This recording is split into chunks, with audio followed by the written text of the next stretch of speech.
And hello, everybody. Welcome back to the Rainbow Six Charlotte Major. NA looking good, right? EU, not so good. Why are you cheering? I've been thinking, right? As you are, of course, an NA audience, why don't I just give you the stage for a second, right? I'm just going to sit here for as long as you want. Just feel free to chant USA.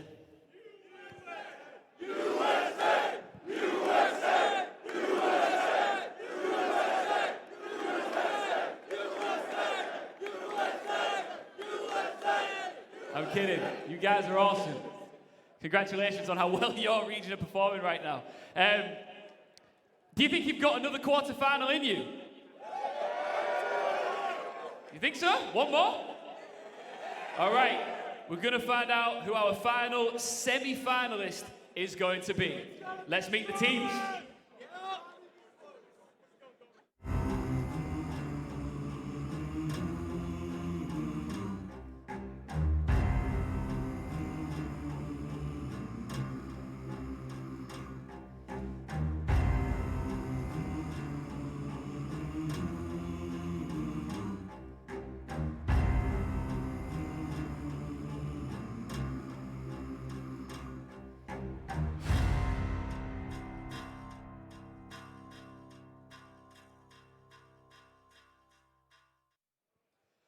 They rep the set, but can they lift the trophy? Looking for a new personal best. It's XSET!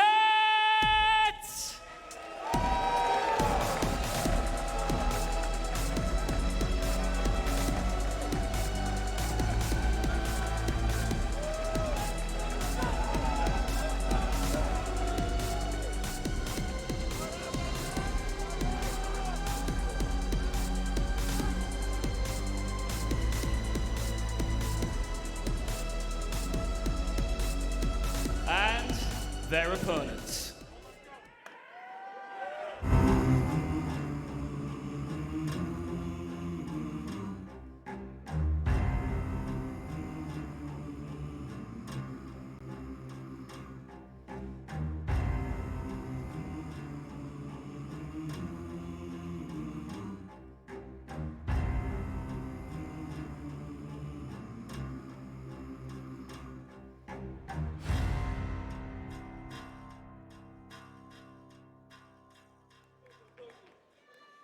Dazzling, dapper, and dangerous. Could this be an iconic major? Astralis!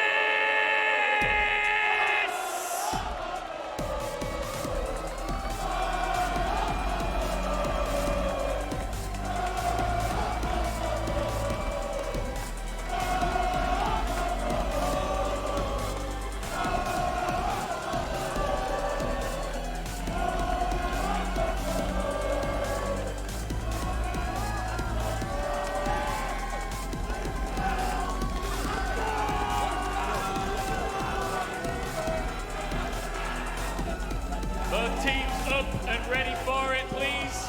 Shake hands, fist bump before we get into this.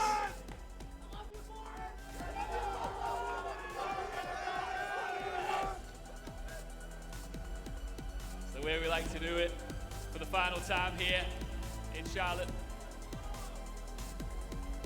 We are about to decide who is going to make it into that fourth and final semi-final spot. Best of luck to both of the teams. Crowd, this is your last chance to make as much noise as you physically can. Are you ready for the last quarter-final? Let's cross over to Doa on the desk.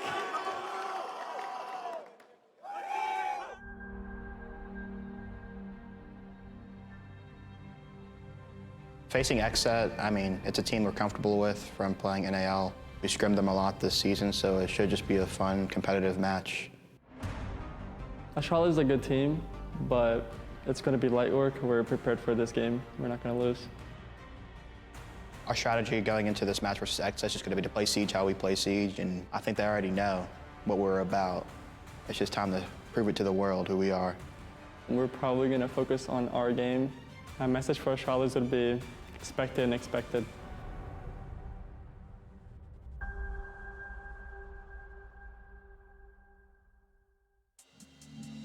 All right, it is time, ladies and gentlemen, for our final match of the day, Astralis versus XSET. And, you know, we're hyped about NA, but hold on. Let's back up a little bit here. Jesse, when we were getting ready for NAL this season, did you think for a moment we would be talking about Astralis versus XSET in a quarterfinal at a major? Not a chance, Doa. I mean, some people believed in Astralis at the beginning of this year. I do think they were on the upswing, but certainly to do so well, first in the NAL, to get here now at the major, nobody expected that. And then you look at XSET, after having such a rough first week of the NAL too, to come back, to barely qualify in for the major, to make it all the way here to playoffs. It's been a hell of a run for the NA boys. And man, now they get to face each other on the biggest stage. This is it. Yeah.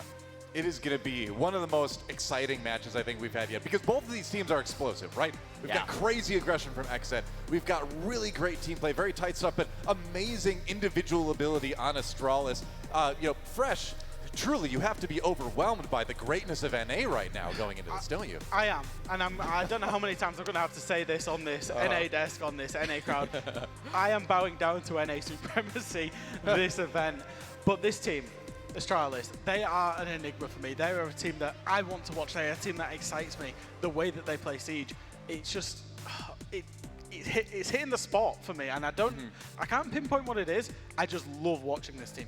I mean, Astralis are a squad where everybody really can have their moments. You'll see days where Forrest will be popping off and breaking records in the NAL. You'll have days where you'll see Shuttle making big plays. J9O, iconic, the big one for this squad, who really steps up and has been having, I would say, the tournament of his career so far. He's been having an insane run throughout the qualifiers and throughout now the group stage as well. I think he's been having a fantastic time. One of the top-rated players here, 1.35 rating, top 3 attacker, 72 and 42 overall. That's crazy. Yeah, absolutely. You know, the thing is, too, with this team, I was walking back to my room last night after doing some rehearsing and all that kind of stuff, and ran into J9O, Iconic, and DB Fire in the hallway, and I said, you know, hey, first, congrats to making it to the quarters. We got the crowd coming in tomorrow. Like, how does it make you feel? Does that make you nervous at all? Because none of these guys have played in front of a live crowd before. And without skipping a beat, Iconic's like, no way. That's just energy. That's just motivation for us. We're just going to take that and put it right into the map. So, I mean, we'll have to wait and see what actually happens in the games. But as far as what they were feeling last night, they were feeling ready, and they were feeling the crowd is only going to make them better. Yeah, and you got 2,000 people behind us that are willing to feed into that energy for Astralis. And I mean, we've seen them play in the NAL. This is a loud team, and they're going to use that with all the energy that they can get against their opponents today. They're a very scary lineup. Yeah, I mean, the thing that always jumps out at me with Astralis, too, is that they are a team where once in a while the team side of things, the coordination side of things can fall through a little bit, but the players' abilities to bring rounds back in their favor despite being 2 people down sometimes, the clutch factor this team has, I think is kind of unmatched right now. And in terms of that unmatched clutch factor on the team, no one is as unmatched as Iconic has been. Do you know what? I saw him outside the hotel. I know you just said you spoke to him. Sure. I didn't get a chance to speak to him because he was on an electric scooter just flying past me. He was just loving life. He was enjoying his vibes. And I think he's vibing outside of the tournament. He's vibing inside the tournament. As you say, Jesse, like, absolutely insane stats. Like, he's having the tournament of his life. And he's a disruptive player in a disruptive team is how I would describe them. Yeah. An explosive team, you know, a team that, from the outside, as a non-NA person, at the start of the stage, we're expecting the usual regular teams to be here. But no, it's Astralis, and they're playing their best Siege. Disrupt, that word just seems to fit them. Yeah, disruptive. Don't know. I might have planned that one. They certainly are. But speaking of disruptive, honestly, on the other side of the arena, we have XSET. And I will say, there is no more fun team to watch in NAL right now than XSET. They are absolutely crazy with their attacks, especially. You mentioned week 1 of the NAL. They went 0-2, but the big problem was, where's the attacks? They don't seem to be able to put it together. They took that personally, I think. And they came back and shown us some of the best attacks we've seen all season long in North America. They brought it to the major now. Now, one thing we do have to mention, their coach Bodega suspended for 12 months as of this morning. So despite how good the squad is, it's going to hurt a little bit to not have that coach behind you.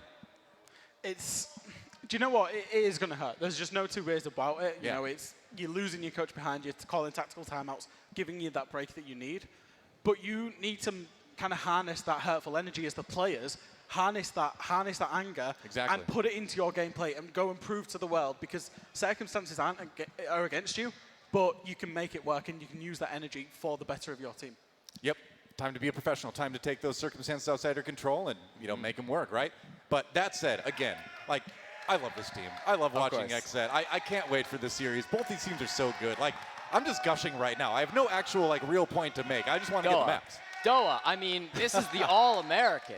We've been waiting for this one. We got 2 NA teams in an NA arena with an NA crowd about to watch. We've got the NA casters on this game as well, the NA desk host, the NA... fresh. Is it cool if you sit this I'm one just out, inferior. I can just leave, you know, anytime. Cool. Okay. Sorry, but you're welcome here. Don't worry. We're going to talk about Diaz a little bit on the XSET side of things, but he has been one of the standout players on a team of standout players, for sure.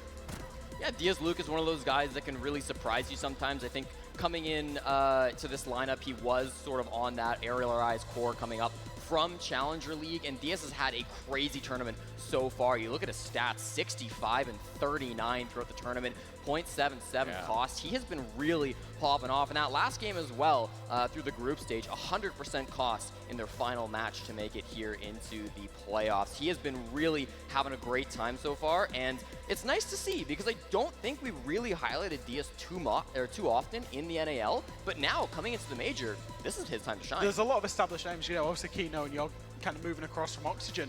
And again, obviously I'm speaking more as an outsider to NAL, but they're the more kind of permanent names that you would look to be the leading players. Yeah. So the fact that he's had such a good tournament can only be good for him, you know, in the long run. I think XSET, they play a very individual style, and when players are on it, that's where that shows up.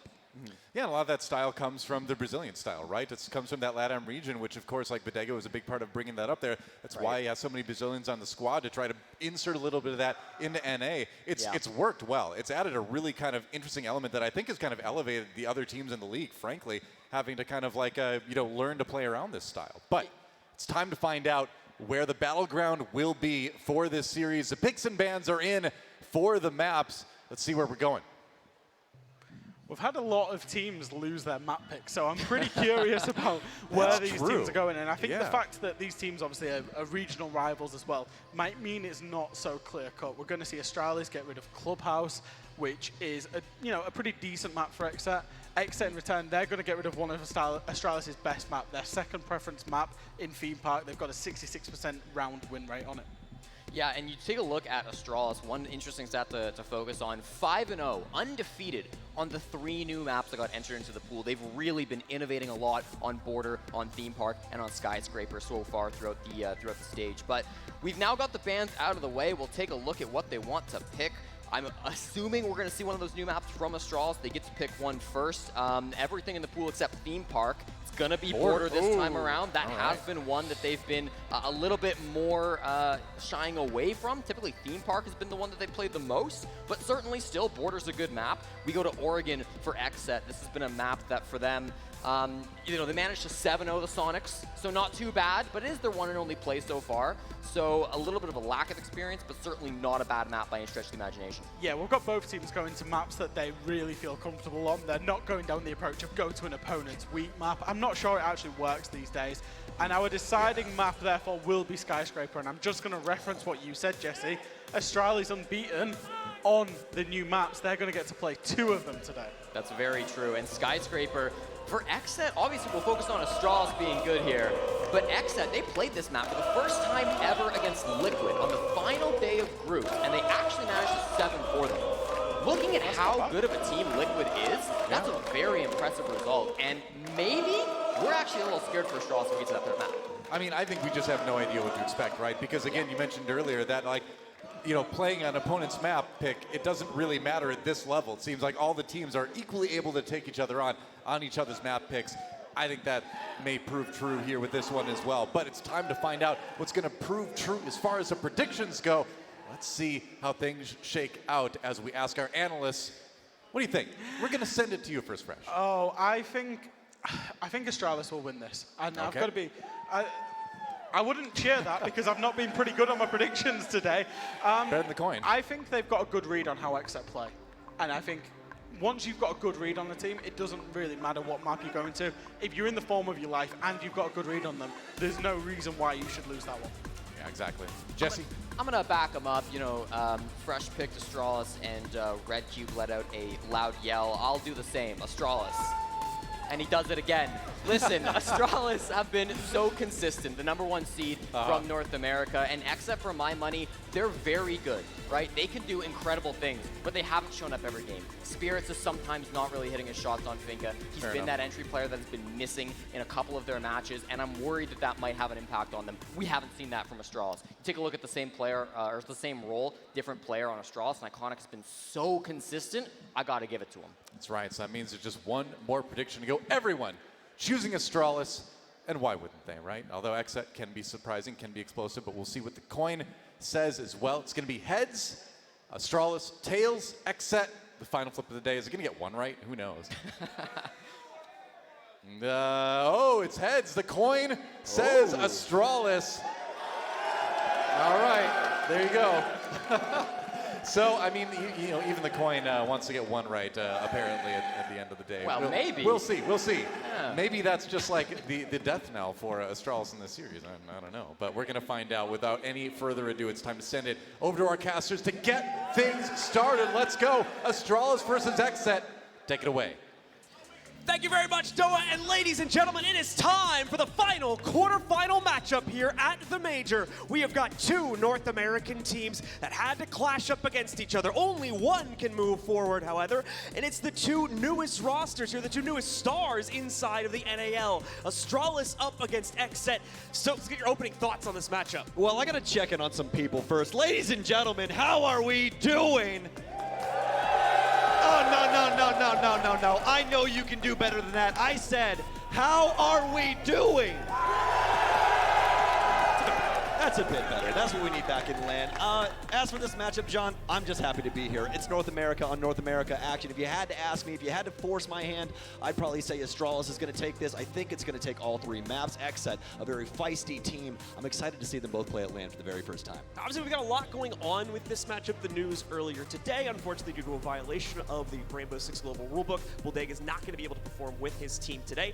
And despite that fact, XSET took a pretty big risk, in my opinion, in the map pool here in choosing to go over towards Skyscraper, one of our newest maps inside of the pool here. That's a map we really haven't seen XSET play into all that much as of yet. So we're going to have to see how they can face off against Astralis if it goes to a third map. Our first two, though, in my opinion, are very, very safe picks for North American teams. So both our squads should feel very comfortable in the initial picks. Oh, especially with Border. I think Border is going to be so very exciting. Obviously, Oregon, a huge asterisk on this in comparison to the two other maps. It's a lot slower to play on. I think Border, it's just going to be fiery. That's what I'm excited for in between these two. It's going to be very quick action. Not too much late round, I would assume. I'm going to assume we're going to have a lot of those fights early on and just see what we can do inside the late clutch. There's another big point here, too, that I haven't heard too many people talking about, and that's that for both of these teams, this is going to be the first time that for the large majority of both rosters, they make it to this stage. They're playing in front of this crowd. That changes your game scope to a huge extent. Even things like how much you're able to hear inside of your headset is going to be very, very different with a huge crowd behind you. So let's see who's going to be the better out of both of these teams. As we get into it, ladies and gentlemen, our first map of the series on Border going live now. Let's get into it, ladies and gentlemen. Astralis versus XSET. It's Border. North America, would you have it any other way? We love this map, and we have for a very long time. The Thatcher band's going to come out initially. You already know about the EMP, so we don't have to talk about that too much. XSET, what would you like to do? They're feeling the OSA, and honestly, I agree with that. We've been seeing her quite a bit at this tournament. She's been very potent. Mainly used for execute utility, or rather execute support if you want to kind of push it into there, pushing into areas like the lockers room and whatnot, able to get one of those down on the outside. Gives you a good staging ground to fight off against some of those more aggressive peaks from the interiors of the site that can often favor the defenders. That's why we've seen her become a bit of a mainstay here. Obviously, on the other side of that one, we have Mirror fulfilling pretty much the same exact role for the defense, so that's going to get banned out. And then Valkyrie as well, still too universally useful for the defense, so she's staying pretty high on the ban pool, despite the nerf that befell her a few months back. Absolutely, just making it to where she can't throw those cameras outside anymore, and it's definitely slowed down her play just a little bit, but a lot of people still very potent with that MPX. Past that, though, if you guys guys didn't know, XSET and Astralis, obviously inside of the same region. Everyone here knows that. But the last time they matched up was April 20th, where Astralis took things 8-7 on Villa. Hotly contested overtime with XSET having some very, very good numbers, but just could not get it done in the clutch, where Astralis had them in not only 1vx's, but also plants by a wide margin. All right, so it's going to be an upstairs hold first coming in here for the Astralis roster. We're taking the expected beginning to start things off with here, but still quite a bit of mobility coming into this lineup, specifically for Iconic. And this is the player that we look to on Astralis here. This is the big man on campus, the star of Astralis in a lot of ways here, who needs to pick up all the big fragging duties throughout the course of this matchup, but he's not necessarily going to be the only one. He's gotten some support. Obviously, the new addition to this team, Forrest, also has added quite a bit of firepower to the roster as well here. So look to him to pick that up from time to time as well. But inside of his role here, will be a little bit more reserved on this defensive side due to him playing into the smoke. Absolutely. We have a lot to talk about when it comes to two-player statistics on each one of these teams. Most importantly, Iconic, like you were talking about, a 1.35 and a plus 30 KD. Iconic is the highest-rated player at this land currently. You know who follows him up? DS Lucas from XSET with a 1.29. It's going to be a slugfest back and forth, folks, and we're here for it. Slow play from both teams to start this one out. XSET's not going to come booming into the building or anything like that. They do need to investigate first off, so it's heavy drone presence throughout the map here to take the initial control for themselves. Spirits is going to look for passport entry here for not only himself, but Kino and one other member of the XSET roster also toying around with this position. So could see some action befall this position to start the round off. Shuttle, of course, is prepared for that. He's going to route himself back over towards that and kind of be ready to correspond in the event we see XSET throw the pressure in that direction. Still staying very quiet, though, and not taking a whole lot here as they continue to build up intel, but what Astralis' aggression might be looking like. As you can see, they've got a lot of that built up, especially down here on the first floor still, and Iconic going to make a little bit of a run out, tries to go for a shot, he's going to land it! Yaga goes down, and Iconic is off to a hot start. Heard the repel, and also the rest of Astralis aware of XSET's current position, seemingly, especially around passport. So the XSET members have not moved forward in the slightest. It's been Astralis trying to game plan around their aggression, and it's working out handily, but finally DS will capitalize and take down Iconic. Spirit's looking for another pickup here as well, and he nearly gets himself a potential cross, but instead it's going to be Gomez that locks in on it and evens out the number count back into a 3 versus 3. A little lulling moment here for both teams, but Gomez as well, taking some heat. He's got the Finka, unfortunately the Adrenal Surge on cooldown, but only for that split second. He's going to be able to boost himself, and not only himself, his teammates too. Up a little bit more here, giving Spirits and Diaz a little bit of an extra boost as they get ready to fight off their next targets here. It's all gone quiet for a moment though, once again though, because things are so even. Astralis has done a good job delaying this out, especially downstairs, but now XSET are beginning to close in on the site. Well, that might work out for Astralis at the current moment. There's still some utility to play into this. J90 can stop a few more things being tossed at them, as well as Forrest still has 2 smokes to try and delay this a little while longer. Really what both of these teams right now need is a pick, but the big issue for XSET is that their actual drone utility is dwindling. It's all down to Gomez, but obviously he's in a fight right now with the man inside of Fountain. Back and forth they go. Spirits will hop inside of Radio. Knows that one's more than likely close. The bullets are very wide. Spirits has a chance again. Oh, is he going to drop down? He tries to get it with the skeleton key, and he will. DB Fire will fall into a 2 versus 3 for Astralis. XSET taking charge of the player advantage, but now they need to carry it forward into the site. The swing from Gomez, but won't connect as J90 holds it off. Spirits will find the immediate trade for that, and it's going to leave Forrest all on his lonesome in the 1v2. He picks up the player, though, and that's not just any player. That's the one carrying the case as Diaz goes down. No immediate response available for Spirits as he tries to work his way in from the archive store instead, but now Forrest's location will be revealed. He's not too worried about that, though, as he's got case control. Spirits needs to make the play for it, and he'll win it as well, shutting down Forrest and giving the opening round to XSET.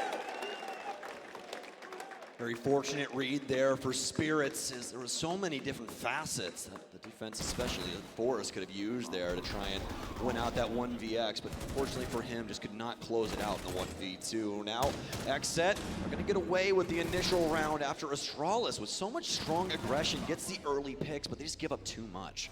Giving up way too much room in the beginning. Far too many players going down and having to spread out their defensive assets a little bit too thinly there inside of the late round. Not enough to fend off the pressure from XSET. So they come together, they work as a unit. And that gives them the capability to take our first round of the game here. Meanwhile, for Astralis, they're not going to stick around in their upstairs hold. Too much of a risk there with the way that they played it, so they will shift away from it. Head back down onto our first floor inside of Vents and maintain this position instead. All right, let's keep track of what DP Fire wants to do with these castle barricades. This is going to mean quite a lot for XSET, as they're going to have to destroy these with more than likely Yaga or a frag, but definitely more than likely going to be onto Yaga. Don't want to try and burn too many of those nades. Those are practically worth their weight in gold nowadays, especially with the drone game coming in. So Astralis will continue to set up the building. As per usual, they're going to be holding on to every entry point that you really can muster, if possible.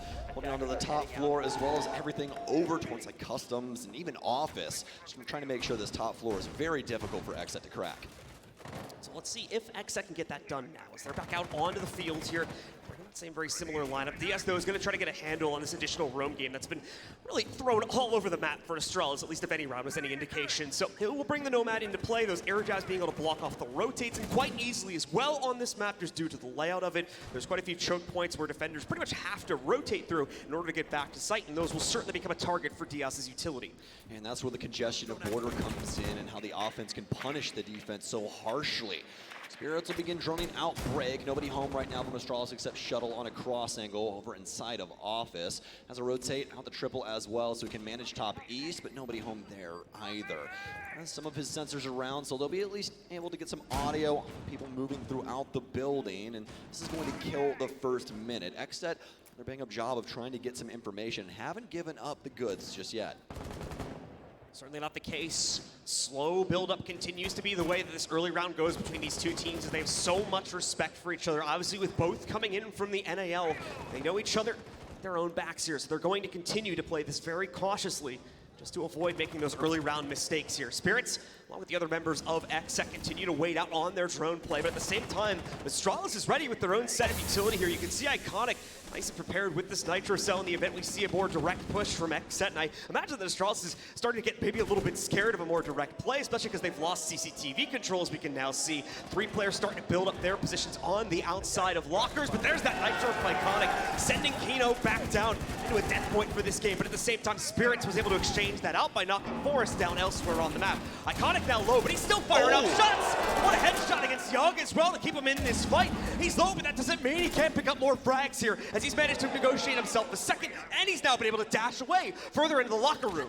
XSET now slowing down, but Spirits needs to hop too. He's going to hop inside of Archive and try and pick up the frag. He will onto DP Fire, but Iconic still has top hold. Do they know he's over here playing inside of Curve, though? Gomez will shut down Shuttle. I believe that was one of the site players. As Spirits able to get rid of that proximity sensor. Iconic still able to hold on to his life, but Spirits with the skeleton key. He makes mincemeat of Iconic. It's just down to J90. This was another question we had coming into this matchup, is what kind of performance we were going to be getting out of Spirits here. A huge make or break factor for XSET, and he's making it happen right now. Unfortunately, his road ends here. J90 commits to the flank, takes him down, but it's the same scenario as last round here. Astralis, just one member remaining against basically the world, and XSET, the 1v2 set before him, already taking out the first of 3 players that weren't alive, but he's got to find a way to work himself back in. Missed the defuse, so he's unfortunately going to miss this Nitro as well. Not a lot of damage coming out from that. As he tries to swing in, XSET are more than ready to take him down, and Diaz secures an easy second round for these boys. They push ahead 2-0 over Astralis.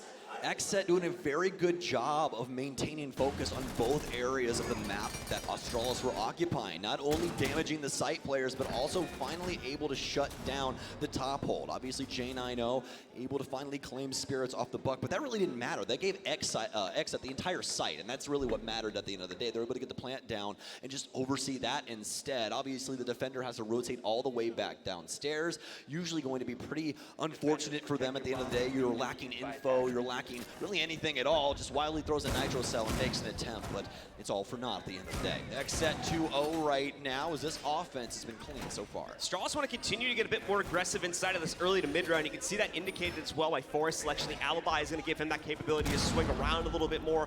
Iconic too, going over towards another new operator as the Legion is now going to be picked up by him, adding those goo mines and hopefully slowing down the initial entries from XSET, giving Astralis as well potentially some of the intel they need to counter off some of that early clear pressure that's really been hurting Astralis here, as they've been really unable to control anything inside of the first 2 minutes. They're doing a good job at fighting back once XSET actually enter themselves in the building, start moving themselves a bit closer to the site, but by that point they're usually down by a player or two, and it's just not really possible for them to trade their way towards a win, as they seem to be attempting to do here. Yeah, XSET is doing a lot of fighting outside of the building at the current moment, and the big thing is a lot of the Astralis ops that they've been bringing don't really have access to weapons that can compete at that range. Really, the only thing we've seen is this obviously iconic in behind half wall with an MP5. That's something that can deal some damage at range, but past that's been a lot of close-up SMG play, and XSET just exploiting a lot of these different avenues that they have here.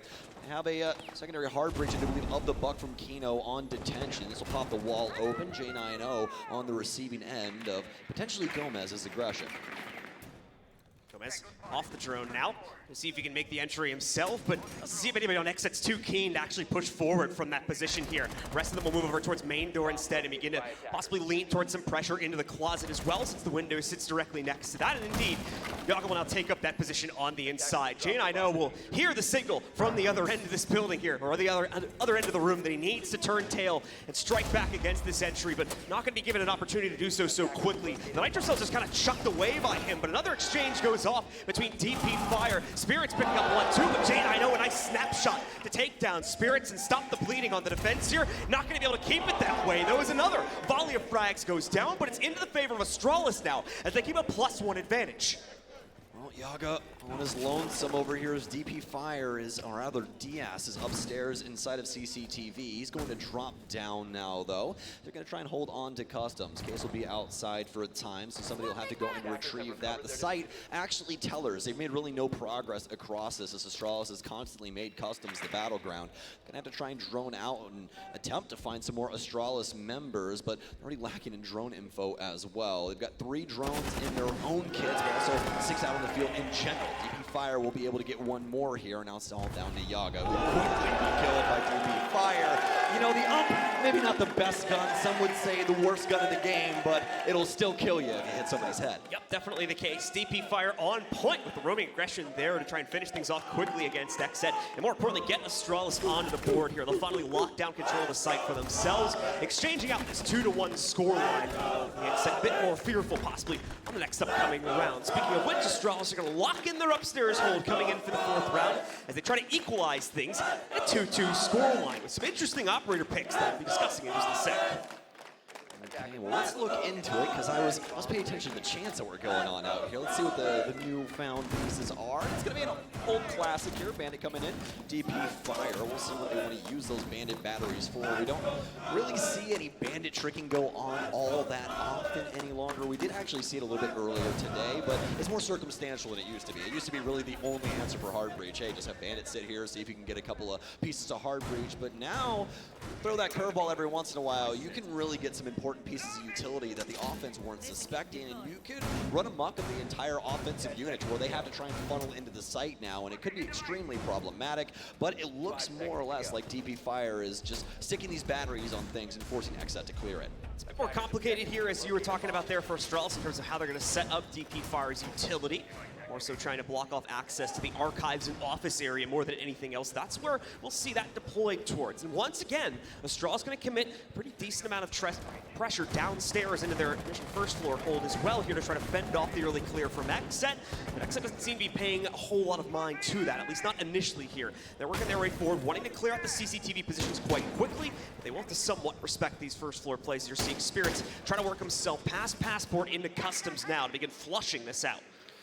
Absolutely. We're going to have Iconic over on East as well. He'll be playing around the Tellers area. Has a rotation in the side of the single panel here. Shuttle currently continuing to the bottom of Metal, but as you know, anyone's inside of Customs wildly shoots in here, so seemingly aware, or maybe just had a 6th sense. Gomez will work in through Beepers. That'll obviously give up some audio, but oh, Iconic almost getting caught off guard here. He's actually going to be able to scamper off that castle barricade set up very nicely so that rotation is possible, and eventually he's just going to go down on Spirits at the top of East. What a great clear from XSET. Spirits again continuing to be on point for the entry squad here on XSET, and part of the reason why Astralis is struggling so much inside of these first 2 minutes usually, save for that previous round here. Thankfully, it's just Iconic going down, and in terms of utility, not a whole lot's going to be lost, as it would have already been deployed here. So much worse operators that could have gone down under those circumstances.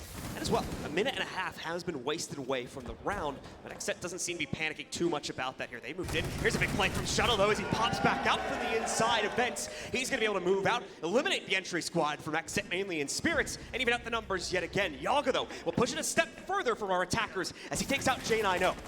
Selma down, TP Fire with a huge miss, one that he desperately needed as well. Yaga actually able to control CCTV at the time.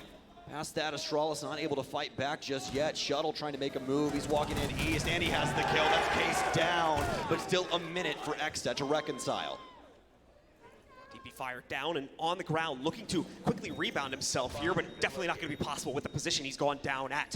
Gomez looking to fire back here. He's found an angle, but is not going to be able to properly execute upon it. Shuttle dodges away from that. Yaga finally getting that last tap he needs onto his opponent. He'll recover the case too, which was the real important goal here. Forrest able to sneak back out and find another steal away from XSET. It's going to leave Yaga all in his lonesome here with just 30 seconds left to play out the clutch. Does have fairly free access to the site with these rotations. They're going to roll in so quickly. A Toxic Babe was thrown out by Forrest, but obviously, as you guys can see, not going to block him out too much. Yaga knows he needs to take this fight. He's going to try to drive himself towards it after he baits out some presence with this plan. See if he sticks towards it as well. Toxic Babe has gone in. They'll think it would have stuck, but no, he's actually going to get the plant down successfully. Unfortunately, sticks right into the face of one of his opponents here, but it's an instant exchange, out leaving Shuttle alive with plenty of time for the counter defuse and a second round on the board for Astralis. Well, Iconic the martyr that round just for Astralis to be able to finally pick up something here on the defense. Fortunately enough now, we're all tied up as XSET will drop 2 rounds to Astralis. Only 2 more to go, though, to see if we potentially keep this teeter-totter moving. XSET able to at least try and vie for some control, but eventually lose it after rotations start coming through from Astralis. Shuttle getting a lot done in that round, especially with that EBR playing it out at range. And XSET punished time and time again. They have to keep a track on where these rotations are coming from. It seems like they have pretty solid info matrix going on. Lots of drones still alive, but just nobody on them at current moments. Getting caught off guard by a lot of these rotations at the moment. So Astralis starting to feel a little bit more confident about their positioning on the inside of this matchup. Now once again, rotate back down onto a first floor hold here. Same lineup as before, 2. Very similar flare coming back in. Iconic and DP Fire are going to exchange operators around a little bit here with Iconic going back onto the mute, giving him that little bit more freedom to play, and more importantly, the SMG-11, which is a very, very dangerous gun for these aggressive peaks we've been seeing Astralis try to make to find their early impact and knock out some of the initial clears from XSET. A few repicks here, but they are going to be relatively minor in scope, just Spirit switching over from the Buck, so they don't feel that they need the soft breach anymore, especially because it's going to be top-down focus mainly from Yaga there. So instead, they'll go over to the Zofia for that little bit of extra execute utility. Absolutely, plenty of soft breach in Zophia's kit, as well as some other pieces of that lifeline, like the concussions that can hopefully help you clear out a room as they go off based off of proximity. So Astralis will stick to their guns when it comes to their map control, and forcing XSET to drone out the early parts of the map just to make sure that no Astralis member is lying in the wings for them. Gomez will continue to try and pre-fire and forms an angle for the top east over here, or at least just the balcony for the hallway. Shuttle's just going to hold on to office, though. He doesn't feel as though any aggression here will really help him out, minus just swinging from where he currently is. Just play that cover, send some shots if you do peek, and then get back in before somebody can punish you for doing so. XSET, though, they're confirming things as of right now and just want to make sure that nobody is going to try and take them down as soon as they step inside of break. And as soon as they are able to confirm that, we're more than likely moving to the next step. With the swing, but he's not ready for the challenge on the other side. Wasn't expecting Iconic to be oh so ready for that. So instead, he picks up the opening kill here. The MP5K as well, nicely done from him there, knocking him out and leaving no room for a response. Shuttle now elsewhere. He's going to be able to find another free kill, it seems, as he takes down Spirits. That's 0-2 on entries right now for XSET. Not looking good for them here, as you're also going to see a pre-place Nitro go out from Iconic. Just pops a hole in the wall, though. Was hoping to maybe catch some of the players on the other side, but it's not looking like it's going to be the case. Definitely not, and now a nade coming back, but no, Gomez is going to pocket it. Do they not know he's inside of half wall? Might not be able to confirm this, but he's going to swing wide. Kino to take him down. Astralis still have another body to play around with. This XSET, oh, they're going to punish him for it. Almost has the shots onto Kino, but that AK-12, it's just too strong, and it'll shut him down. Continuing to see this round come down to the final minute of play. Astralis still have DP Fire rotating back up here, and they're not even going to notice Shuttle's position already at the top of that staircase. He knocks out Gomez, gives the player advantage back over to Astralis, and leaves just Kino and DS alive here for the attacking squad.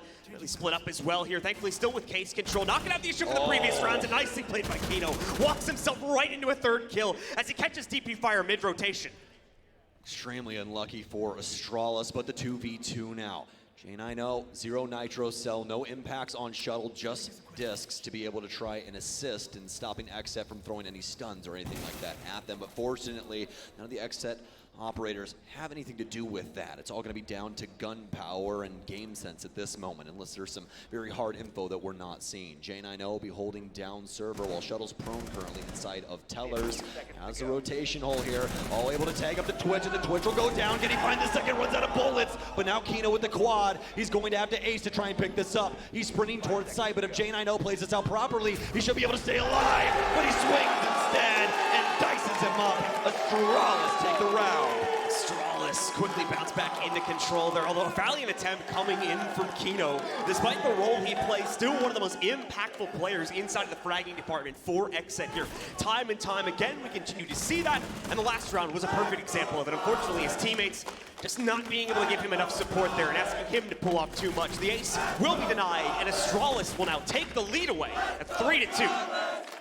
Have an opportunity here to go up 4-2 on the defense, and that would bode extremely well for their offensive side. Border, quite the fun when it comes to that offense. You can break a lot of things up, be very forceful with these LMGs nowadays as well as, well, I mean, even past that, the frag game on this map is really, really potent.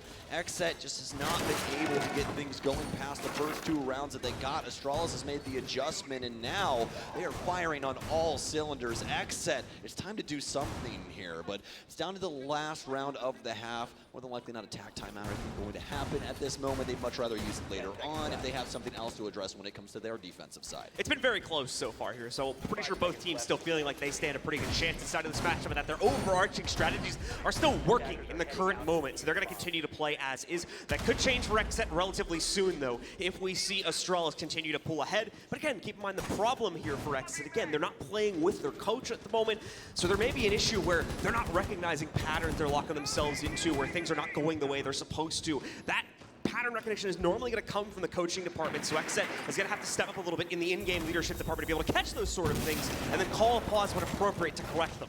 Absolutely. It's extremely difficult to be doing what you're doing inside of a competitive game like this and keep track of what all 4 of the rest of your teammates are also doing to try and adjust every little thing and make sure that you can find success, because that's really where it lies, is in those little nitty-gritty details. There's 15 seconds, though, is not too much action, minus getting some holes made inside of detention. They're going to clear and make sure there's no ADSs in there, more than likely a frag coming in soon. Not going to tag up anybody, but it destroys every single piece of utility inside of detention, as the wall will now be blown. Indeed, jail will be opened up for the XSET players to access and push themselves forward into. It's going to be a little tight for Astralis now, but thankfully, they still have the vertical control to play with, too. So you can see how Iconic will be able to support Forrest down below him. Other exchanges that can come out from the other members of this team. This is J9O a little bit further across the way by East Main Stairs here. DP Fire, indeed, actually engaging inside of that cross, trying to shut these players down. And actually, it looks like we have the server frozen, folks, so stick with us for just a second, and we will get that round re-hosted. Obviously, that round's probably not going to count since the server crashed, so we're going to reset at 3-5, or the 5th round there at 3-2 to correct myself, and head back into that same game. Yes, indeed. You guys could just blame Blue and I for that. We were the game that had 14 tech pauses, so therefore we're cursed or something along those lines. We also pulled this matchup too. So. Yeah. They were like, hey, which one do you guys want to cast? We're like, Astralis versus XSET. You know, nothing could possibly go wrong. Knock on wood. If XSET got first in their group, then hey, that's true. Wouldn't have been a problem. Hey. Whoa, John, hey. But past that, though, I mean, already these two showing quite a lot when it comes to the strategy that they want to utilize. XSET, it's kind of, you know, that info game that they've been able to utilize early that punished a lot of Astralis' aggression, but they've soon backed it off and made it to where a lot of the pick game is working for them, forcing XSET to actually try and work their way into the building, clear things out, and dealing damage to them in that way instead. I will say there's been a bit of timidness, it seems, on this map from XSET, where they're not necessarily as gung-ho to make these entries and just storm right in as they seem to have been in previous matchups. So I'm wondering if that's just them being cautious because this is a much more important matchup, or just giving more respect to their opponents here, because obviously they're going to know them a lot better since this is an inter-regional game. Yeah, absolutely. I think it's kind of a hard call, but if we look back in history, as you tend to do when it comes to these things, the last Astralis versus XSET game, technically speaking, XSET had better stats, but Astralis still won. The reason being 1v X's as well as plants.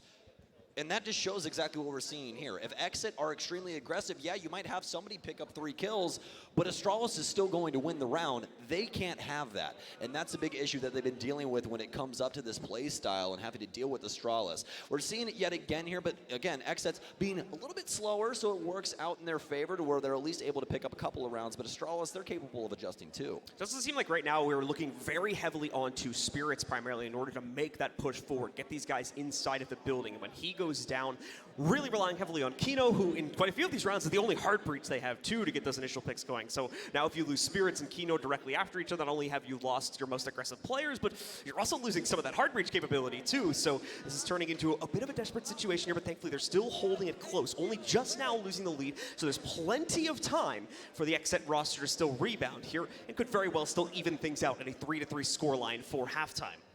Absolutely. And now, guys, just a couple more minutes before you get you guys back into game. Just want to confirm and make sure that everything works before we throw it back in. But fortunately enough, with an in-house, fan base like we actually have here for once in a very, very long time, you guys are actually able to sit and talk amongst yourselves and do everything else. So how are you guys doing today? You guys are doing all right? That's good to hear. That's good to hear. It's been a long day. I know quarters usually take a little while, especially when you get those best of threes going on, but it does tend to be quite a lot of fun. You can already see all the smiles that we have on Astralis and XSET's face. Every time we go back to either of their cameras, even though one team is down right now, it's all smiles. I'm sure they're really enjoying the energy from the crowd. Yeah, definitely the case here, and we still have plenty more action to come. Oh, is that Ryan Tommy? Is that Thomas from Mirage? I do believe. Wait, what's on the phone? What's on the phone? Pojo, where is the digest? Very good question, Thomas. All right, Tomas. I think that's a good question as well. Pojo, where is the digest? TSM isn't even here. You have time. What is this? Invest in something. You gotta call him out like that. I mean, dude, they got some cool watches, and they just recently lifted a hammer. I think that it's okay to mess with them just a little bit. Well, all right, folks. Once again, just working on getting this game restarted. Hopefully going to be fairly close to that, but we'll have final confirmation on that when we are nearing that time. But once again, if you are just joining us, it is Astralis going up against XSET here in the quarterfinal of the Charlotte Major. We've already seen so many of our other teams go through, and more importantly, we've already confirmed that in our finals, we are going to have a North American team regardless of the outcome of the semifinals. Obviously, this side of the bracket will be where that confirmed team is coming from, so we have to see who will be able to challenge Oxygen in their matchup tomorrow between these two teams. Yes, indeed. And I mean, the North American crowd has to be happy about confirming that somebody's in the grand finals. How do we feel about that? All right. Hey, guys, we kind of got to keep you guys in it, We're almost back in, though, literally moments away. We were just confirming our last couple of details, and then we will be back with your guys' screens and everything else so you can see exactly what we see. And we just got confirmation. So, order starts yet again. Let's jump right back into it. If you guys have not been watching for a little bit, Astralis is up 3-2 right now after XSET picked up 2 fast rounds. Astralis were able to pick up 3 rounds in a row. They looked quite solid. We're cursed. That's we baited you. We did indeed bait. I'm sorry. We got the confirmation, but then, things happen. It is what it is. I told you guys we were cursed. I tried to. All right, ladies and gentlemen. So we are going to actually go to a very short break while we do work on making sure we can get ourselves back in the server and keep ourselves there. So stick with us, ladies and gentlemen. We appreciate your patience, and we'll be returning in just a few minutes with the continuation of this match.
And we are back, ladies and gentlemen, and live with the round. Let's get into it once again between Astralis and XSET, where Astralis is currently leading, but only by a single round. We've only got one round left in the half, so let's see if it'll be a team leading on our left side or if Astralis will falter here, allowing XSET to tie it up for a second time now. A 3-3 dead heat before we switch sides.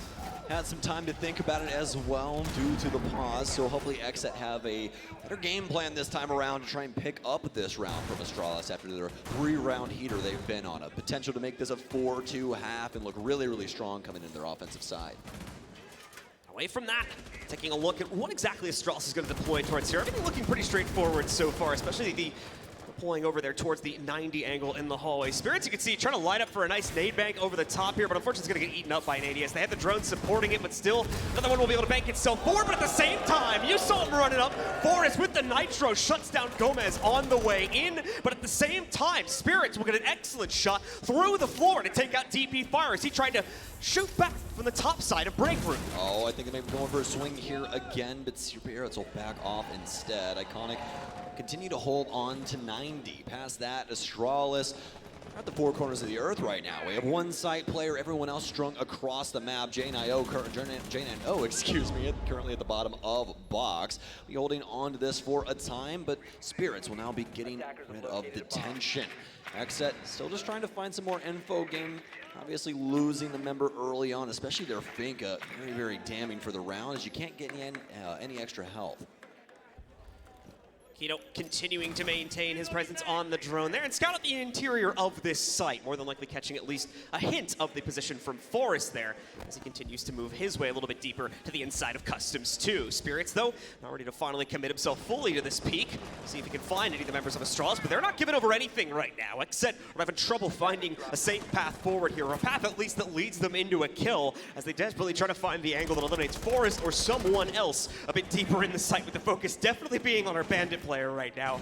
He'll finally realize that this kitchen's getting a little too hot, so he makes himself out. Unfortunately, though, he'll lose a teammate, too. J9O getting cooked out by Yaga with an aid from down below, giving the advantage to XSET, but not for very long. Iconic racing across the street as he takes down Diaz and evens us back out yet again. Oh no, Forrest, the worst possible timing on this, breaks open the barricade. It goes right into Kino's hands, but Iconic, he's continuing to run all over the map here as he finds another one. Yaga too prepared, though, for the run out from Shuttle. He'll catch him and leave Iconic all on his lonesome in another 1v2 clutch. Will he be able to pull it off? We'll have to find out, as Yaga is already halfway through to the plant. Iconic will now make the transition out through the main door. A single shot nearly takes down Spirits. He's up to a triple. One more to go, and it's against Yaga here. Iconic can get it done. He'll lurk back around to the other side. Yep, just as you said, plenty of time, but he misses him. Thinks he might have transitioned out over here into the inside of Passport. That won't be the case. Second guessing himself. Knows he has to be here, but there's no scope, and Yaga gets the kill instead. We'll see him pick up the round. So very close. Hey, I can see how many of you wanted that. We have you on camera. You're caught on film, okay? Astralis will get shut down finally, and XSET will be able to balance out these rounds off of the 1v1. They're looking a lot stronger against Astralis, but if anything, this is looking more or less like the last match that we saw between these two. This is looking like it's bulleting towards an overtime. Definitely the case here, especially with the teeter-totter we seem to be locked into. But we will switch sides now. Teams jumping onto the other end of the spectrum here, and Astralis will be on the attack as a result of that. XSET will be on the defense. Fairly similar operator lineup going to come in, though, for the first hold for XSET as they also go initially towards the upstairs site here. Lots of mitigation coming in, so they don't have to worry about the flood of nades being thrown towards them. They were actually, as well, Kino was flirting with the Tachanka pick, maybe to use that for delay at range, but he has gone back onto the more default pick of Smoke, his usual mainstay operator in these situations. Yes, indeed, it's going to be Armory Lockers here, so making quite a bit of sense. They're also going to bring some extra mitigation with the Wamai and the Aruni. No Jaeger along for the ride this time around. Mute for the walls as well as the Alibi. Just for a little bit of fun with the MX4 Storm as well as those Prismas. Just getting some extra info if anybody does indeed tag those up. So for Astralis out and about for the very first time on the offensive side, Forrest is going to be bringing Capitao as well. So fortunate for XSET, they have the counter. XSET continue to look for a way to soar ahead, and now hopefully a bit of a sigh of relief since they're on the defensive side. They can control the pacing of this game a little bit more here, especially if they want to continue to maintain their early aggressive positioning. Areas like CCTV pressed up against the windows in the south main doorway here, where they can try to negotiate for an opening kill against Astralis. No longer do they have to fear the timing of when they're going to flood in. They control that to some extent now. Yes, indeed. And Iconic behind the window like he has a Gara hook, but definitely does not. He'll be Finka. They're going to pop the window and a nade will soon follow. See if he catches anything, not a single person in the area to receive. So XSET will stave off one person's elimination unless Diaz ends up getting caught down. Back and forth on the box wall he goes. Doesn't exactly know if he wants to go for this just yet. Has two people on Repel here, so he's a huge potential. He's able to get a kill. Has the laser gate up as well, so nobody able to chuck anything in minus bullets through that. He has quite a few different angles to worry about. Still has one repelled on his balcony window, but Astralis doesn't want to push too far just yet. Shuttle instead will slip in downstairs with the skeleton key, and this is a fantastic spot to try and abuse verticality. Had an opportunity to hot drop a player down the hatch actually for a second or two there too, but has now lost that opportunity as he backs away from it. Members of Astralis are starting to work their way into the building. As you can see, DP Fire taking control of Passport. He's not the only one moving forward here. XSET at the same time getting prepared to fend off this aggression, and it's just too easy for Yaga. Iconic walks right into the breach towards CCTV. Either wasn't checked or he was focused on something else, and now he goes down as a result of that, giving XSET the opening advantage here again. Well, Astralis going to slow things down after Iconic goes. This drone game out the window already. 3 up, now make it 2, as they only have 1 inside of their pocket as well. Make it 1. No info game for Astralis to go off of. They're flying blind. Shuttle will have to even jump off of the balcony due to XSET, as Kino will take down Forrest. DP Fire fires back, though, and at least keeps them inside the same ballpark. It's 4-3. Kino gonna miss an opportunity to cross out a player here, but he wants it back. Unfortunately, not gonna be able to get it, as Jay and I know beats him out in the 1v1 here. That should be case control, and indeed it is, going back into the hands of Astralis, as well as another evened out round into a 3v3 as we reach the final 30 seconds of play. Yaga now ready to wrap back in, and he catches DP Fire unawares as well. Another free pickup for him as he continues to harass this assault from Astralis, and they just can't seem to get a handle onto him. 15 seconds remaining. Astralis will negotiate an up positioning on the inside of Archives to start their plant, but at the same time, Gomez will just swing it, knocking out both players and giving XSET the lead. The patience from XSET in that round gifts it over to them, as Astralis have no idea what's going on in multiple different parts of this map, and it all starts here with Yaga. Nobody knows that he's bookshelf. He gets a freebie onto Iconic. Yeah, they're able to try and equalize, but past that, XSET are still making plays, and it's Yaga yet again to get a big kill inside of CCTV. XSET have got to be very, very happy about the current scoreline, as they'll go up 4-3. Another shift from our defenders, as XSET will lock that one down and move over to the inside of the Teller's defense now. For a lot of North American teams, this is that secondary go-to point where they shift towards the other ones, where they can get a bit more dodgy for our defenders. The lineup going to remain somewhat similar, but a couple thematic changes do come in. Notably, Kino going away from the delay ops over towards a castle. The Oryx being swapped in for Gomez, and Yaga as well, throwing the Legion, those goo mines in, so teams won't be able to hop right to the site and get an easy plant going, but also plenty of other benefits aside from that for Yaga as well. Absolutely. And Forrest. Oh, thank you for pointing that out, John. One of my favorite things to see on the offense nowadays. Nook, we brought to the table. Sledge as well for Shuttles. They'll recognize that verticality will play pretty handedly into this situation, as it will be Tellers as well as Bathroom for this one. Forrest more than likely to have a hand. Obviously a more sneaky note here, as he'll be able to slip past the cameras and everything else when it comes to audio. So see if he could potentially run into one of Yaga's traps. That'd be the big death nail for him if it does happen. So now some repels coming out here. Yaga with the potential to grab a hold of one, but nothing coming to him just yet. Patiently waiting for that first opportunity, has that little insurance goo line, as you can see sitting in front of him too.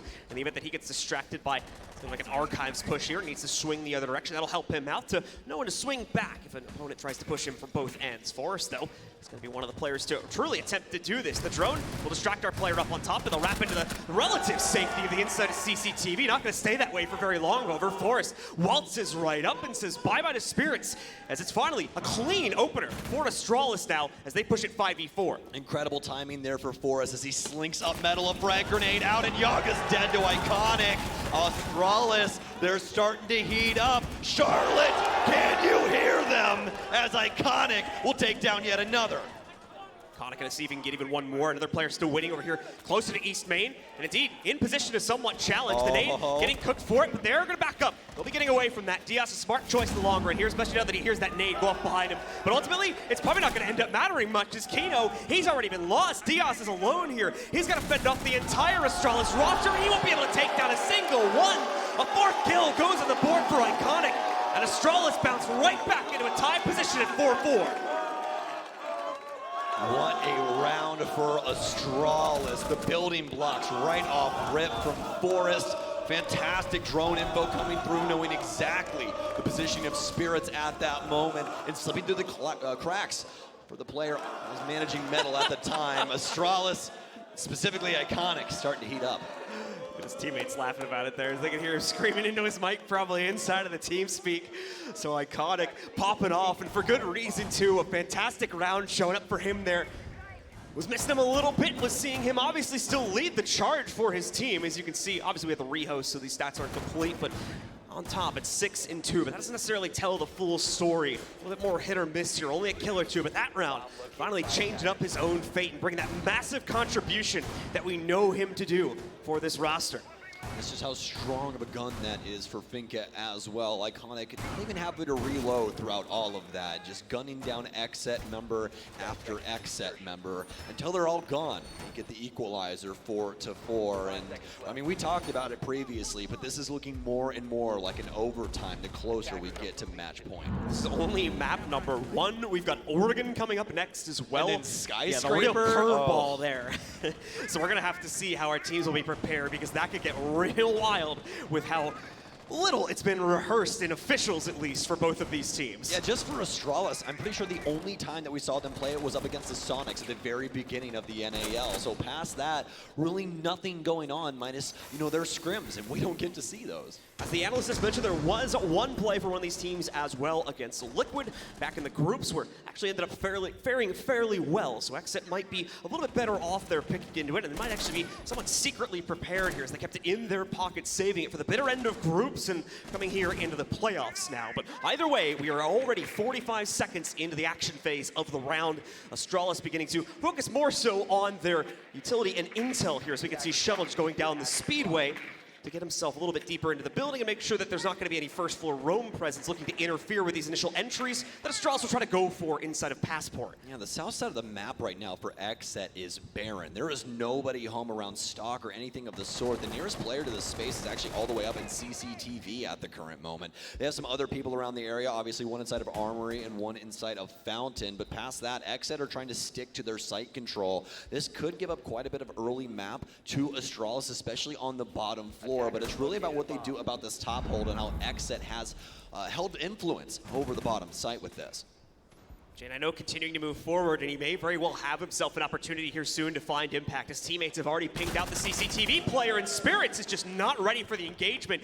Good drone utilization there. They keep it far enough away so as not to alert him. And elsewhere also, we'll see Yaga trade that back to be able to take down Iconic. That's a pretty big player going down too. For the reasons we just mentioned, the Finka, she can be so useful both inside of the entry department, but especially in the utility department. Those heals are massive, and the nades too can be a massive boost to the attacker's utility. Forrest, though, quickly correcting and finishing off Spirits. We will lock in that 4v4. Yes, we will. With a minute remaining, Astralis must hop too. They do have some drones to go into this, so should have some extra time here. But now Diaz, miscalculation from Astralis. They'll put the Selma down, but at what cost? Well, it seems to be DP fire. Forrest now looking for the frag. Does he find it? He will, and so will J9. Yaga fends them off, though, with his double kill. It's down to the 2 versus 2. Shuttle has to try and collapse on this, though, as he has oversight for Forrest, who's currently planting inside of the smoke. Gomez can't find him, and that's going to be the plan as we go into post. Yaga quickly looking to intercept the players after they get themselves off the diffuser plant. They'll succeed in doing so. Yaga just going huge here, shutting down both the members of Astralis, looking to clutch out the 2v2 and outright denying it, as once again XSET will take the lead here, being the first to go ahead at 5-4. Just 2 rounds to go, and the map is theirs. Since the rehost, the Midwest man has been 9-1. Yaga is is taking it to Astralis at the moment. They'll go up 5-4, but I'm assuming Astralis has a response here. Certainly would be the trend historically, so let's see if they'll be able to pull it off once more, as obviously XSET will relocate yet again there, and you can see the happiness coming out of XSET if they close that one down. We're heading upstairs for one more try, as XSET will look to take control of the Armory and Archive site one more time, and with a very similar layout of operators here. But before we get into that, as you guys can see on the top right of the screen, Astralis have called the timeout. Call-out has some input here for the team to course correct and see how they might still be able to take control of this first map on Border. It's been very hard fought for them, especially that last round. Yaga getting away with so very much. It seemed like Astralis had a pretty solid game plan, but when somebody constantly runs around and takes away your chess pieces, it makes things a lot more difficult, especially inside of that 2v2 where we saw Yaga just pop off. But now, speaking of XSET, they're going to be heading to Bathroom Tellers after we get the last bit of input there from Callout. Obviously, that gives XSET some time to discuss what they want to do as well. And honestly, I think that this is going to be a site switch up for them. So as we get back in, we'll talk about this. If you guys look to the right-hand side of your screen, all of the operators that are grayed out on the other side of the arrow, that's something that XSET was looking at inside of the pick phase that they later picked off of inside of that same phase and grabbed something else. So they more than likely went away from one strategy on the site and went over here and adopted this. So there's going to be one more repick coming in from the attacking side as well, and it's a somewhat familiar one if you were paying attention a few rounds back. Forest, once again, going to surprise us by switching over into the Nook and bringing that into play, removing Heartbreach from the table and actually completely removing it now, too, as DP Fire will also switch away from the Ace onto a Nomad. No secondary Heartbreach either, so Astralis going to take a small risk in that department. Thankfully, on a Teller's attack, it's not necessarily going to be needed here, so they should be able to get away with it without too much of an issue. Indeed, Yaga, he dedicated towards Armory at the current moment. Gumine in for Archive, just for an audio cue, as well as some damage off on anybody that happens to step into it. Some castle barricades up for the main hall. That's something we've been seeing quite often here on Border. Our grenades out, just trying to clear up any utility they have outside on the actual balcony, but doesn't seem to be too much unless Yaga applied a Gumine outside. Has an extra impact, so he can indeed get rid of this mini hatch whenever he seemingly wants to, but just has it open for, or rather pinged just for a time. Seeing if the XSET members can potentially help him with a shotgun or something along those lines. As for Astralis, so they're starting to wrap around this top floor, so this could start to be some hot water for Yaga as the shots start to come in. Spirit's unable to assist, unfortunately, if the breaches haven't been made properly. He's trying to watch out more so for South Main. You can see the rotations have aligned himself for that specifically here. It's again more of a time-wasting mechanism than anything. They weren't expecting an outright crunch to come in against players like Iconic. Spirits tries to challenge for the South Main door directly, but is going to end up on pretty much the losing end of that fight. Him and Yaga now both inside of a hot spot. For Spirits' sake, he's not going to survive for very long. Iconic takes him down. Forrest will now make the entry forward, trying to clear things out inside of Archives. J9O already has the crunch from Archives too. This is swift from Astralis to make sure they're not wasting extra time with this clear. XSET still with some very solid positioning across the map. Still have a hold of Break for that instance. Diaz actually hop off as Kino will take down Forrest. Gomez still around the area though, as Astralis has simply been boxed out of the building. Nice dash here from Gomez will keep him safe, but somebody's hopped inside with him if he's not aware, but oh, he will be as he swings onto Iconic. DP Fire will take down Kino though, so we'll stay relatively even. Once again, man, these teams just cannot escape the dead heat mid-round. They constantly are getting locked into. Another even fight here in the final minutes of the round is going to spread our defense out quite a bit, but they're trying to recenter themselves as quickly as they can closer to that Teller's site. Astralis, in the meanwhile, have the entire upstairs floor to work with here, can roam around so much and have all that freedom to play into it. They've kept one of their attackers downstairs ready to execute into the site, and that's going to put all that extra pressure onto Diaz here, as he's realistically the one who has to stop this, while also watching out for all the pitfalls that would come through on the top-down angles. Just to remind you guys, this is indeed an Astralis pick, so we're expecting them to take this map, but as we look more and more at it, it seems like XSET has the potential to close things out and potentially get match point right here, but DP Fire, he's sticking to his gun shuttle. He has the Overwatch, and so does J9O. It's down to Yaga in the 1 versus 3. Upside down repel adopted, and J9O with 2. Astralis will tie it up yet again. XSET unfortunately giving over way too much freedom of movement to the players on Astralis once we've been brought down to a 3v3 there. So considering that, they set themselves up for a post plant before they were even starting the plant to begin with. And the second that case had gone down on the ground, it was nigh impossible for XSET to work their way back in. Unless they had additional players that could fend off that upstairs hold, it just wasn't realistically going to happen. So Astralis, really solid play from them, especially in the positioning department, to take control of yet another exchange round to lock us in net 5-all now. We'll see if we get anything extra out of these two. I'm feeling overtime, I know that, but we'll have to see. Somebody's got to reach match point first, but something has to give for that to happen. Also, folks, if you didn't know, we have some amazing skins for both of these teams in game, so make sure you go in and check out all of our esports skins and pick up any of them. We support these teams directly, so you can always give them a nice paycheck if you want to. Plus, the skins look really, really nice.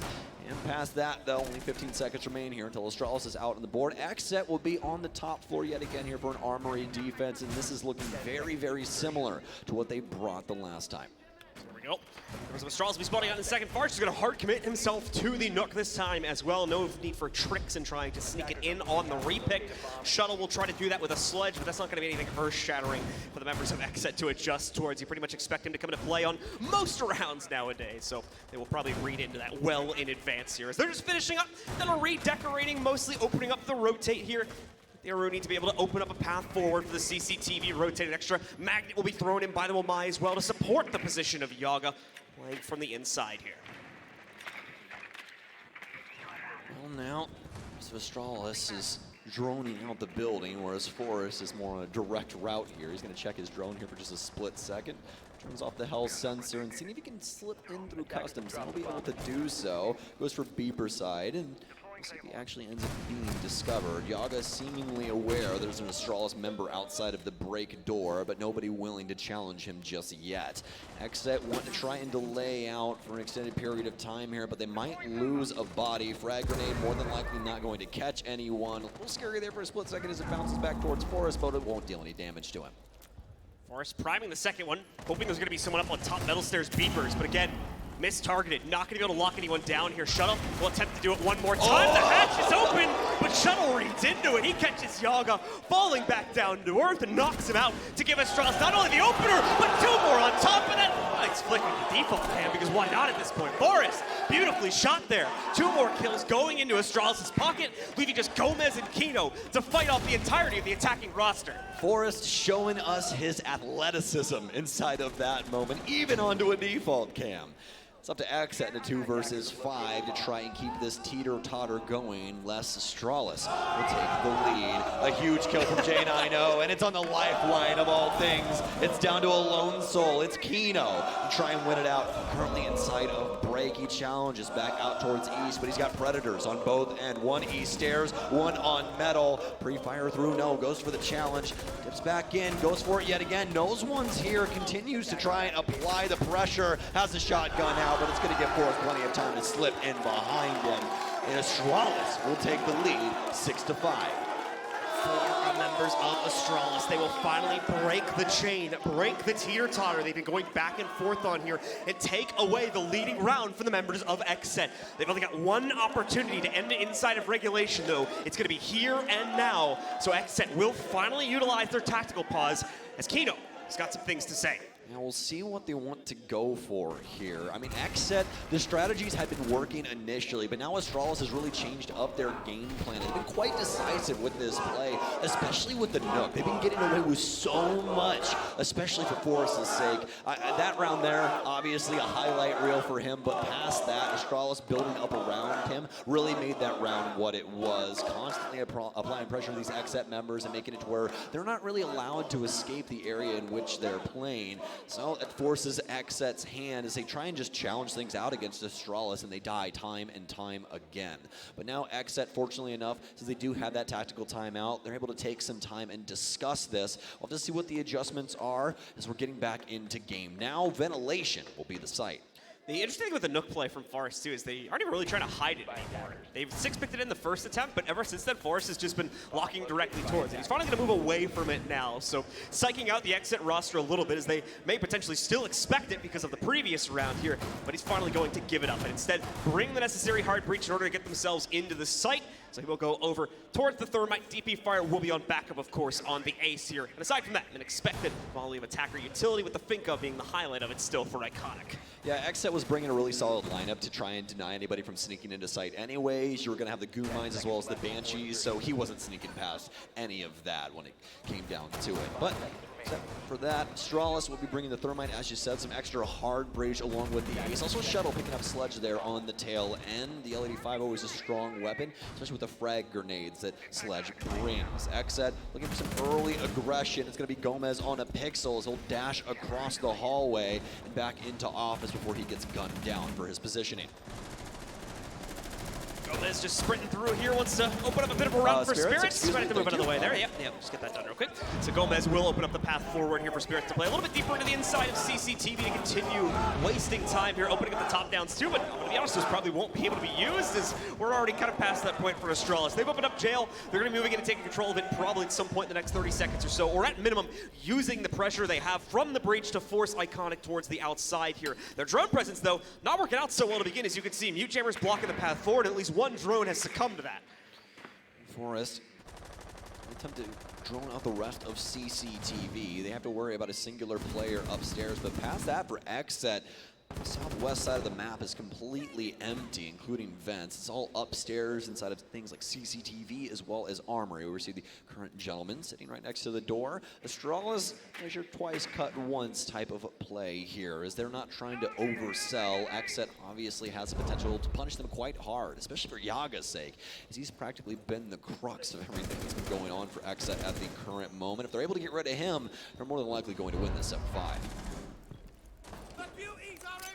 Either way, both teams giving each other a heck of a lot of respect right now. XSET wanting to, again, maintain the extended positions they've already bunkered down for themselves, but not really push anything beyond that. Shuttle, so possibly missing one of the members of XSET, working their way back downstairs here as he drones back around it, but also good potential that he caught it too, and it definitely seems like it's a ladder of that. But regardless, XSET will find the first frag, but they may not be able to stop the actual play. And this is what we were talking about before. XSET may get the kills, but Astralis tends to get the rounds. No. However, denied at the final second there. Beautiful switch up from Yaga to take Forest down and throw the case back down with it here. Gomez as well, putting another member of Astralis into the dirt here, and Spirits continues the rampage. XSET are holding on. Overtime certainly is in the cards now as Iconic's alone in the 1v4 as he attempts to start this clutch with a good first down against Spirits, but now they know where he is. They know which way he's moving towards as well here. The bulletproof once again confirming, and finally he'll be shot in the back, tries to get the adrenal surge up, but it's far too late, and the 6-6 will be locked in.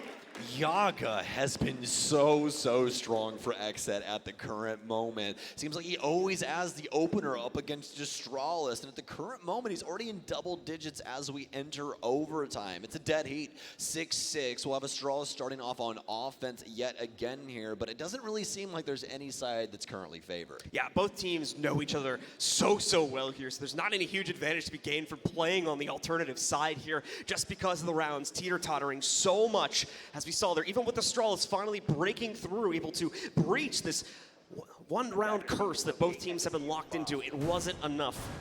With XSET's pause, they were able to come up with a winning strategy of their own to fall back upon here inside of the vents to waste enough of the time from Astralis, force them into gunfights where they were going to lose, and ultimately lock in that 6th and final round they needed to push us towards overtime.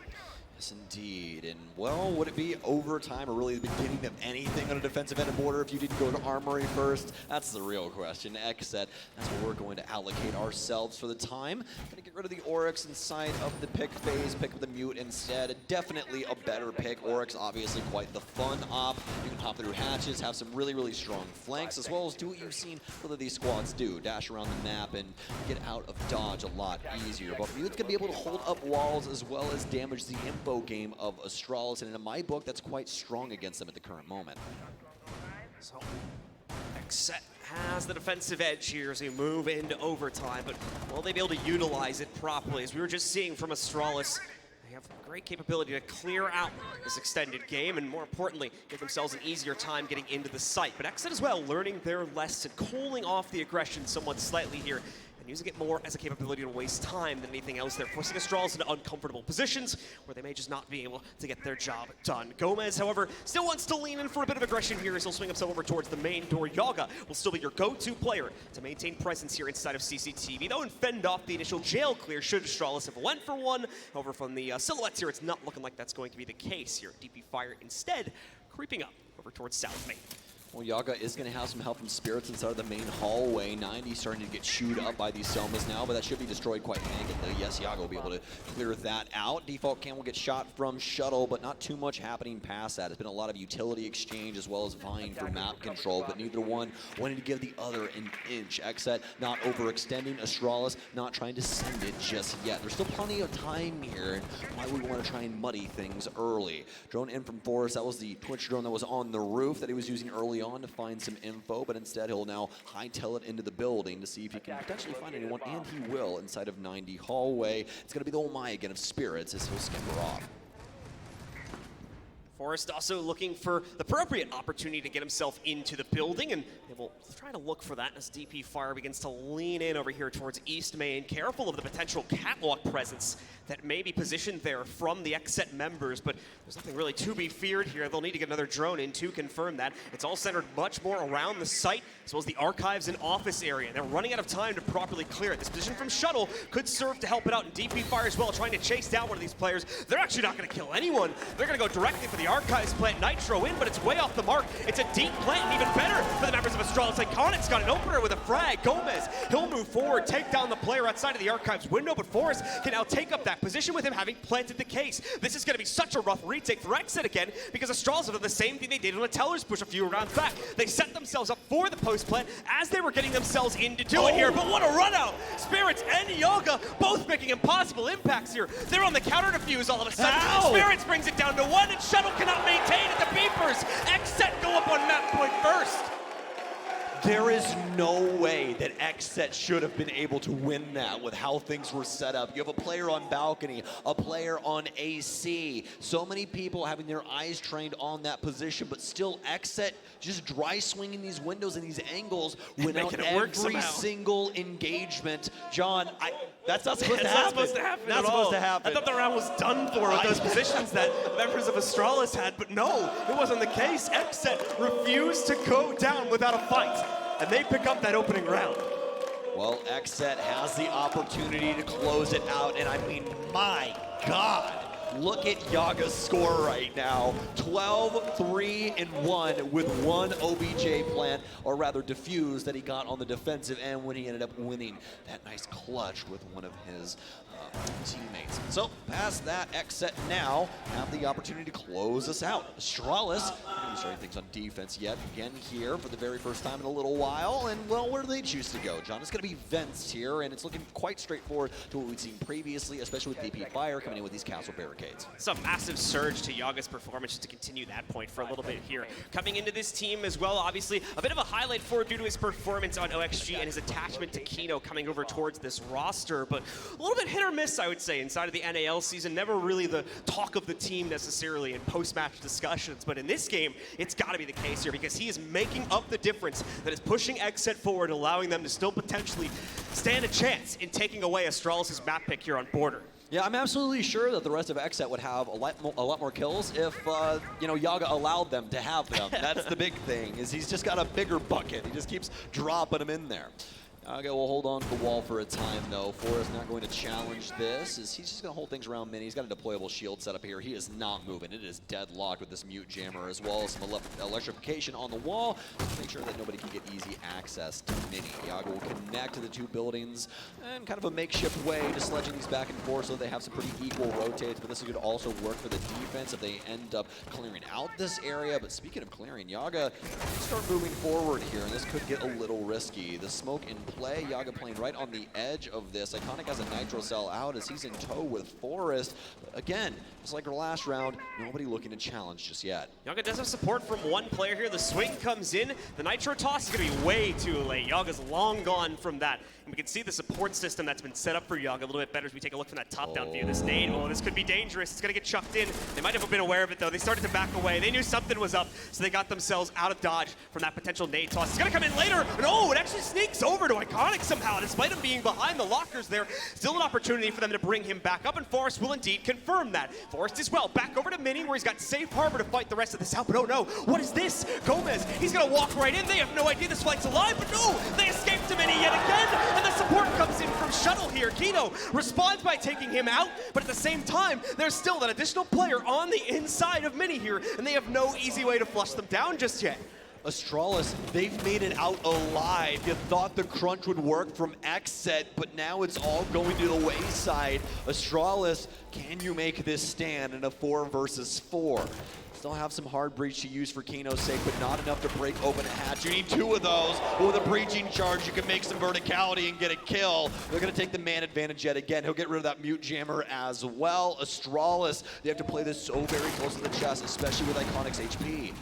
Yeah, scanning over the wood panels down below by main door. I thought it might have been him to pick up that kill, but instead it is Kino with another one here. Jane Ino surprises against Spirits, but he's got 3 more players to take out here, and he'll only have the support coming in for DP Fire. No, Kino cannot maintain against Jane Ino. He'll walk right back in. That's the players evened out yet again, and the Insight presence now gone. Yaga, though, still maintains himself upstairs presence here inside of lockers, and he'll fend off at least the first player trying to retake. The second, though, will get their revenge. Jane Ino knows he's no longer a threat, so we'll go and get ready for the drop into the site. But Diaz as well on the outside. This will be such a tough battle to coerce from him. He should be able to close this down, or at minimum waste the time. Down to 8 seconds. Jane, I know, had an opportunity there, but it's been wasted. Tries to run it out now, but that's it. 2 more seconds to get it. He did actually jump onto the case in time. Diaz, he's got to chase down this kill, but as long as he get in a position to do it, will you do it in time? Yes, he will! And XSET will take the first map. XSET with the dub on Astralis's map pick here on Border.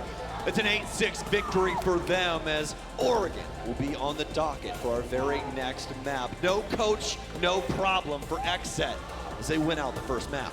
They continue to carry forward inside of this tournament. The story continues for one of the youngest rosters here at Charlotte today, getting closer and closer to a semifinal position. Just 1 map separates them from it. And even better, it's their own map pick. So ladies and gentlemen, we're gonna go to a short break when we get that map ready. Stick with us, and we'll be back in just a few.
Hear the sound of the bells when the love gone, and the boys unleash hell when the war's on. Bloodthirsty when the dogs put their paws on. You gon' tell them that they go a little bit of gloss on. I'm the general, I can be worth something. My soldiers is ready to put a black hearse on them. Bring them to the wake, break them with a requiem and throw them in the pit and throw a little bit of dirt on them. Dirt on them, throw a little dirt on them. Trigger fingers in the air, put a little work on them. Work on them, put a little work on them. Trigger finger in the air, put a little dirt on them.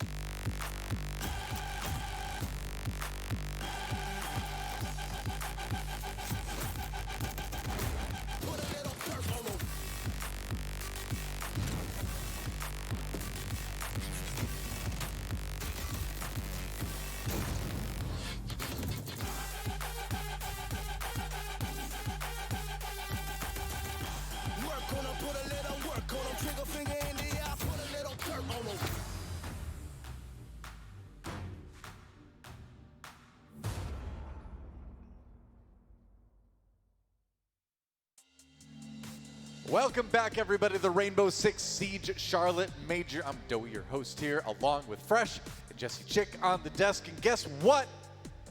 I think the coin is cursed because XSET just won that first map, and it was competitive. We knew it was going to be crazy. We knew it was going to be wild, and that round XSET was just a little bit too much for Astralis to handle, but man, what a ride, huh?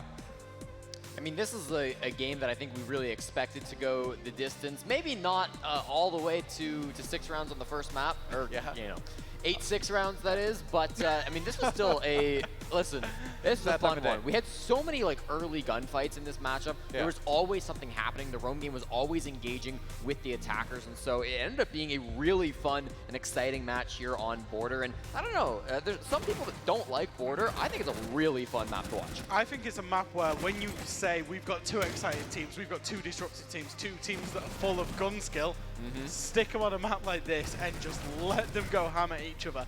And that is exactly what we saw. And I got one question, is what happened to Astralis on these new maps? I thought they were like kings of the new maps. That's true, they are. Now this is their first ever loss on one of the new maps in the map pool. To be fair, they'd only played Border once before, and it was against SSG, and it was, I believe, a 7-5. Yeah, a 7-5. But still, I thought they looked really good on that map, and I did think they looked good in this map as well, despite the fact that they weren't coming home with the W. To start things off, I thought it was a really great start from Spirits on that Finka, being able to cause so many of those opening picks to go the way of XSET. I thought he was a major reason why they got off to a pretty decent start. Then things started to turn around a little bit more. We started to see that kind of patented constant trades that Astralis have been so good at, both on their roams and on their pushes when they moved to that second half. And then we started to see Yaga heat up. I don't know what it was, but after the halfway point, when they moved on to defense, Yaga really started to turn up for XSET, and I think he's the main reason why XSET end up the winners of this game. I think they had everything against them. And you talk about Bodega, the issue with there. They're going up against a team that many people fancy. They were the underdogs, and everything's just accumulated in a lot of kind of focus, a lot of confidence. They knew what they needed to go and do today. It wasn't easy, but they managed to get the job done on their opponent's map pick, no less. I mean, look at these numbers, right? The highest cost on XSET is 64%. Like, this is a map that was won with fragging out, wasn't it? Yeah, but I mean, honestly, you look over to the other side, J9O 79 cost. Maybe I wasn't paying close enough attention, but that's actually really impressive stat, especially given the fact that you're losing this game 8-6. That just shows that he was still having an impact, even when the rest of the team was kind of falling around him, still able to get a couple of trades, get a couple of kills in on the board, and just have an impact for his squad, even if, unfortunately, they weren't winning some of those rounds. The fact that you've got a player going 17-8 with 50% cost, by the way, means that he went absolutely nuclear in half of the rounds, and then the other half he was just absolutely missing. And I think that's the most XSET scoreboard I could ever see, where they're all doing really well, but they're all only impactful in half of the rounds. Yeah, I mean, that's the fun part of a map like Border, though, sometimes, is that it just ends up being TDM, right? It just ends up being people clicking heads, and then, like, whoever clicks the most at the exact right time ends up winning it, right? But it was fun. We knew this one would be fun coming into watch. We're not done yet. We have at least one more map to watch, but we're going to check out a couple rounds from this last map. The first one, I believe, is round number 7, and this isn't the fast, aggressive, like TDM style stuff we were talking about. This is more of some defensive adaptation, isn't it? So this is just like kind of a small point that I thought was cool. I want to focus on the way that XSET hold this bomb site, and I want to focus around the armory wall. Notice that they've reinforced the left half, they've opened up the right. That's not too odd, but Diaz plays it super aggro, and I really like the way that he's able to move around this, and he's got to rotate behind him so that he's able to do this. You see he's actually taking quite a bit of damage just because he's peeking around this wall, and the fact that he's constantly peeking around here means it's basically impossible for Astralis to actually approach the site. And I think it's a really cool little way to, change things up. This is something that you could absolutely do in your ranked games or playing with friends. And I think it's really like a cool little adaptation. And what you'll see as well, to work alongside that, is actually there's a security player as well, Yaga, who's got another angle, just to make it even more difficult to approach this part of the map, which is typically the starting point for every attack when you're going onto this bomb site, especially, in the ranked games that we see. So I thought it was cool to see this come through. There is a kill at the very end of this. Now, arguably, Astralis should have droned, but still a nice kill from Yaga. I think Border is all around you know, when in terms of pro play, obviously it plays out very differently between pro play and ranked. It's all about defensive aggression. Yeah. And I wanted to throw this clip of this whole round right after that because the last clip was kind of boring. And this is just a frag fest. This is Forrest popping off. That was a sick play with the grenade to drop the player through the hatch and then pick the kill off as they're fragging. Jane, I know with the lifeline kill, and then they ended out with this one right here. I mean, that's the other side of border, right? It's like your coin door. There's two sides of it. Even if Tails does keep coming up, you've got that strategic side of defenders, as we say, trying to get aggressive, getting very close to the entrance points of the maps, really trying to contest that because that's a key win condition for the defenders. And then you see there just how much fun attackers can have, particularly on operators like Nook, the nades from below, the booking people down the hatch. Exactly. Yeah, the question is XSET going to be able to keep that up on our next map? Let's find out. What do you think? We're going to Oregon. I mean, this is their pick, right? This is XSET's pick of Oregon. What does that mean today, Jesse? Yeah, I was going to say. Like, does that mean a lot Everyone's losing anymore? their map picks today. Fair enough. I mean, remember, this is one that they got a 7-0 victory on. Yeah, true. Against the Sonics. Sonics. And this was bad Sonics, too. This was like a They first got a lot couple better of towards the weeks. end of the stage. Yeah, this was Playday 3 Sonics, which was really not impressive. Let me take a look at Astralis' Oregon. Honestly, pretty solid as well. Historically, it's been horrible, but this stage, they really turned it into a powerhouse. They beat Dark Zero Playday 4, and then Mirage Playday 7. So again, arguably even stronger teams than what we've seen come through from XSET. Yeah. This could be an opportunity where we see the teams take each other's map picks, and we end up on that map 3 anyways. Well, we will find out. No more delays. It is time to get the next map started. Time to find out if XSET punches their ticket to the semifinals or if Astralis ties things up. Let's send it to the casters and find out.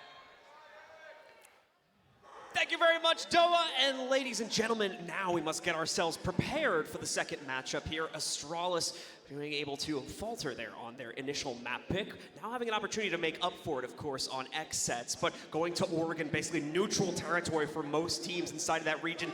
It's going to be tough, and the map pick leaning towards XSET is not necessarily going to give them or their opponents an advantage, I would say, going into this one because of just how, mixed we see the results being on that map. Absolutely. It's quite a neutral location, for not only inside of North America, but for lots of teams around the world. And, well, when it comes down to it, John, really, what is a map without some excitement? Everybody's getting seated back in their seats. And, well, ladies and gentlemen, if you could please pay attention to the right-hand side of the stage, you will see a lovely Blue and a lovely Stokes. And we would like you guys to participate with us. Yes, wave. I'd love to see you guys. Everybody wave over here. Can we put our hands up in the air? All right, guys, everybody knows this one. Super simple. It's the slow clap build. Let's get it. Are you ready? On 3. 1, 2, 3. Let's get ourselves ready, ladies and gentlemen. We've got a great matchup coming up here on Oregon, and we cannot wait to bring it to you. Let's hype these teams up. Let's hype you guys up, and let's get ready to get into this matchup where we may be finding out who our final semifinalist is going to be. Could it be XSET, or could it be map 3? Let's find out. Ladies and gentlemen, it's the last map of the big day, potentially. Let's get some loud crowd in here. All right, well, it works out. Let's jump into Oregon. It's going to be exciting. Astralis versus XSET. Astralis will be starting us out on defense. Let's see what they want to get rid of, as they will have our first ban.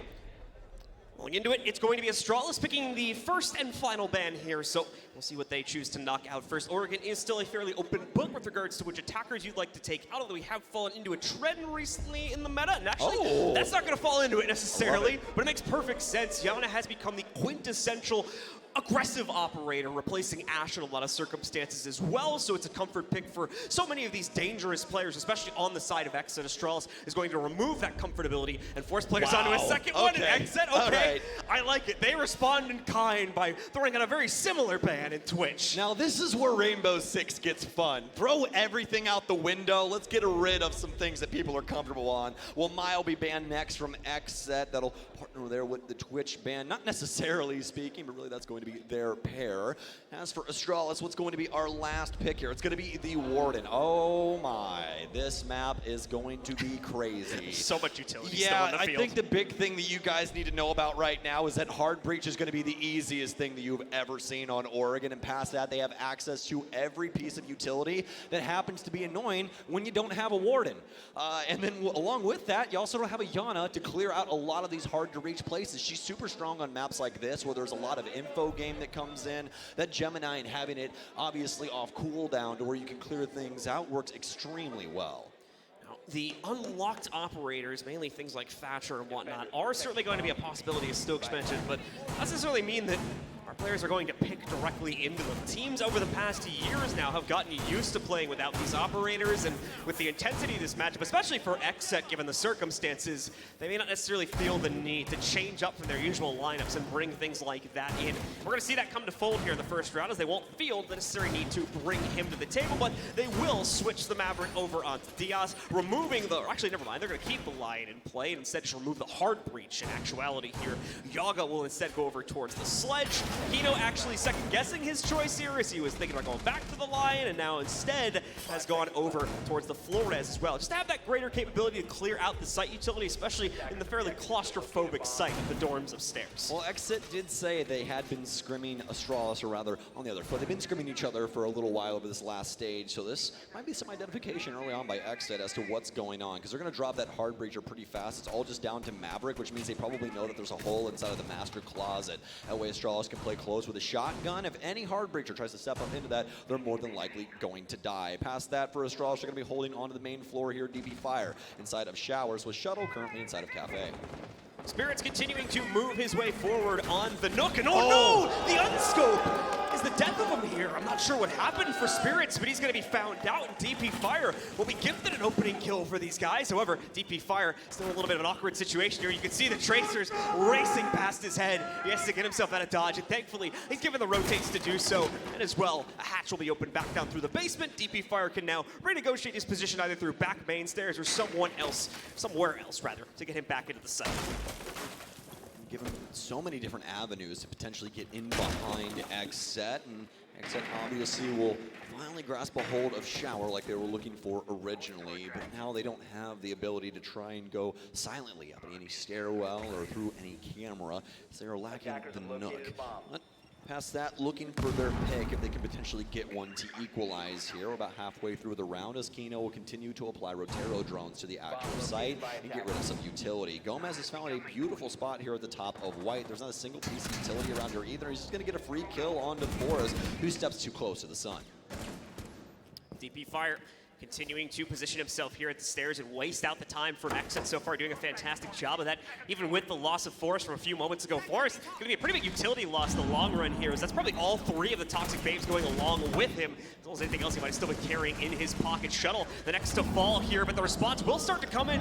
It lasts a very short amount, though. DP Fire only can go 1 for 1, so just like that, Astralis, with a booming start to this round, have lost their edge and are now behind in a 2 versus 3. J9O trying to throw out that Nitro, but no one's even there. No one to respond to. Now, we're going to begin to see the members of XSET creep up onto the White stairs here. And Iconic also will watch for the potential hop in through the big window. This drone presence should find out the position of at least Iconic. J9O might be a little bit trickier to figure out, but no longer with that drone being shot out.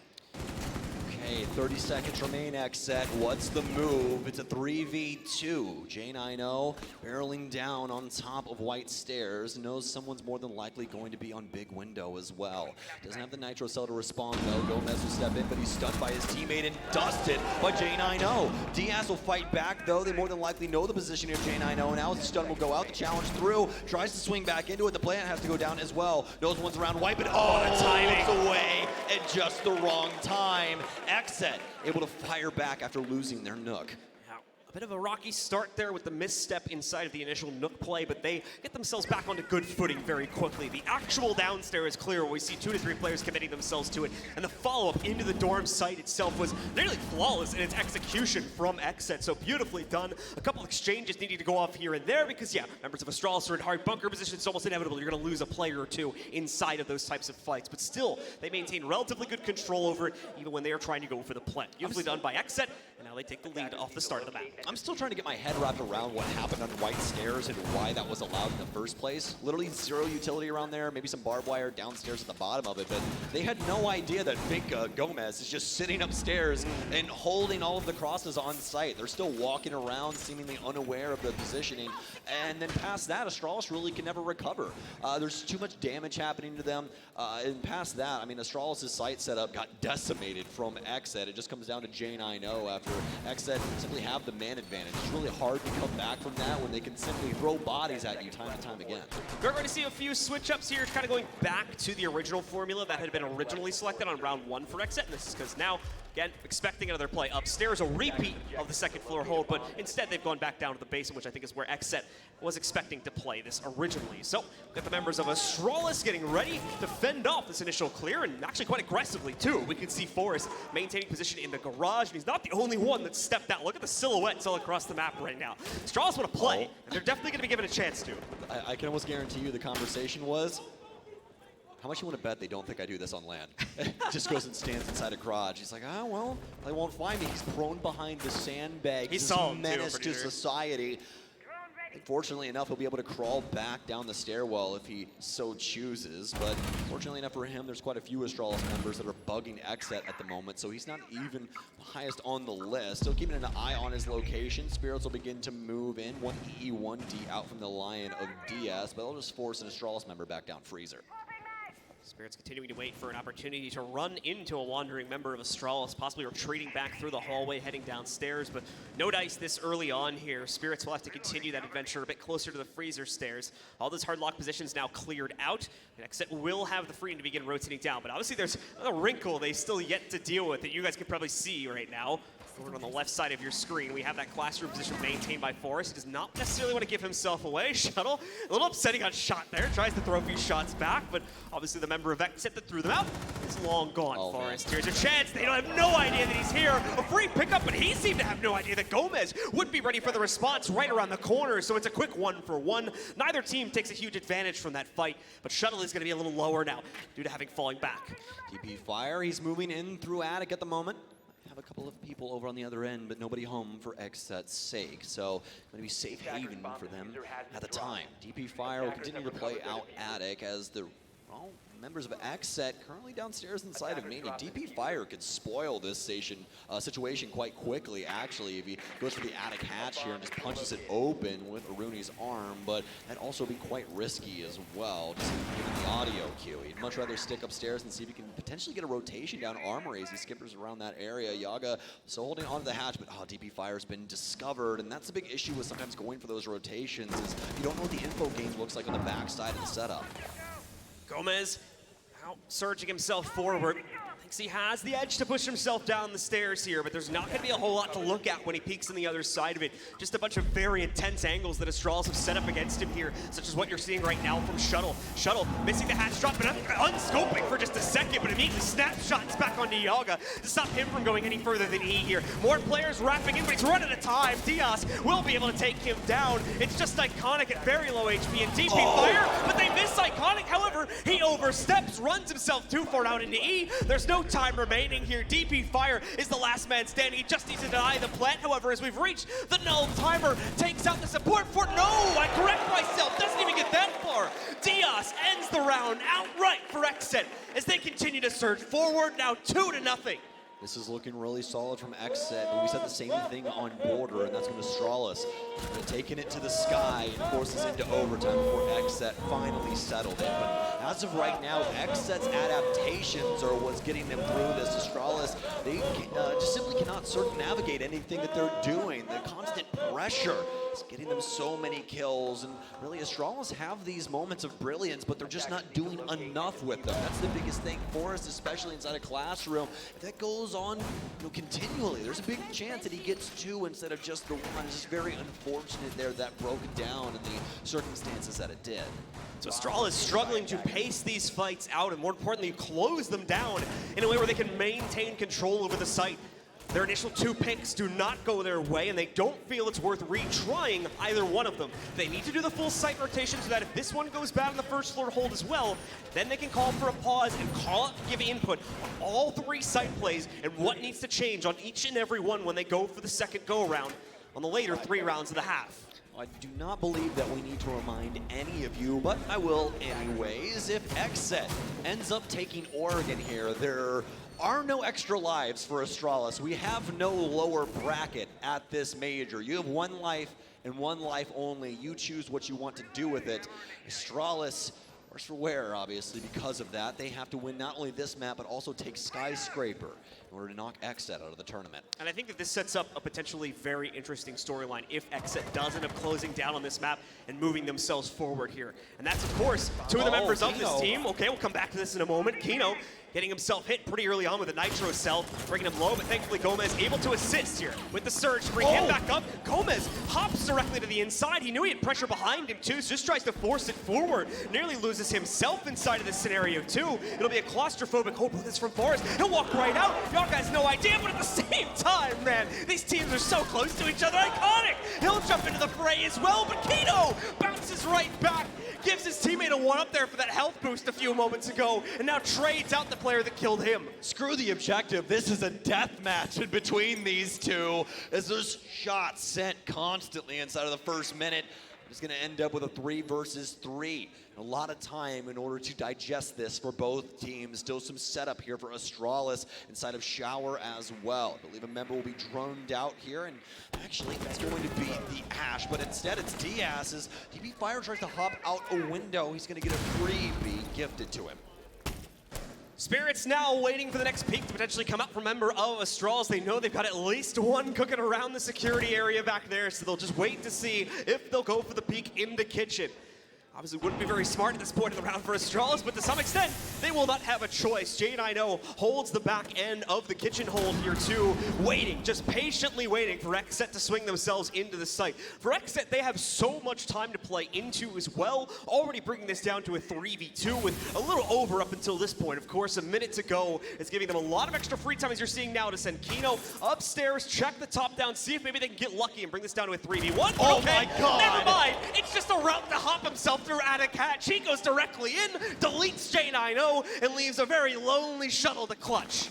So unfortunate for Astralis at the moment. They cannot answer with anything. Call out. I mean, I'm assuming the tack's coming in at this moment. It's a 3-0. Depends on what they're doing. I already saw the T-hand right there. Call out having very similar feelings to you and I here on the casting desk. As something has to be said. This is just too strong of a front from XSET at the current moment. Astralis cannot fend them off in any form of themselves. That last round, they get more aggressive in the early round, knock it down to the 3 versus 3, but XSET is still so strong on the offensive side, they can't get the round. For the Astralis roster, just like I was saying at the beginning of the third round, Callout wanted to see how all 3 of these sites would play before calling the attack. Now he's seen it, he knows what's wrong in the first 3 plays, so he can make the correction. So members of Astralis are going to be getting ready to rerun that into the basement here. Astralis so close now to elimination after losing all 3 of these rounds. 4 to go for XSET, and they will lock in the end of the road for Astralis here. This is such a night and day difference as well from their performance inside of the group stage, nearly crushing their way through that, all except for really one matchup that they played towards the bitter end of it there, when things didn't go their way. It seemed like they had full control of nearly every single game they were going into. However, now playing another team that seems to know them very well on the inside of their region, things are looking a little bit different, and it may be XSET that steals away that semifinal position. It has always seemed like these two have been a match made in heaven whenever it comes to a game between them.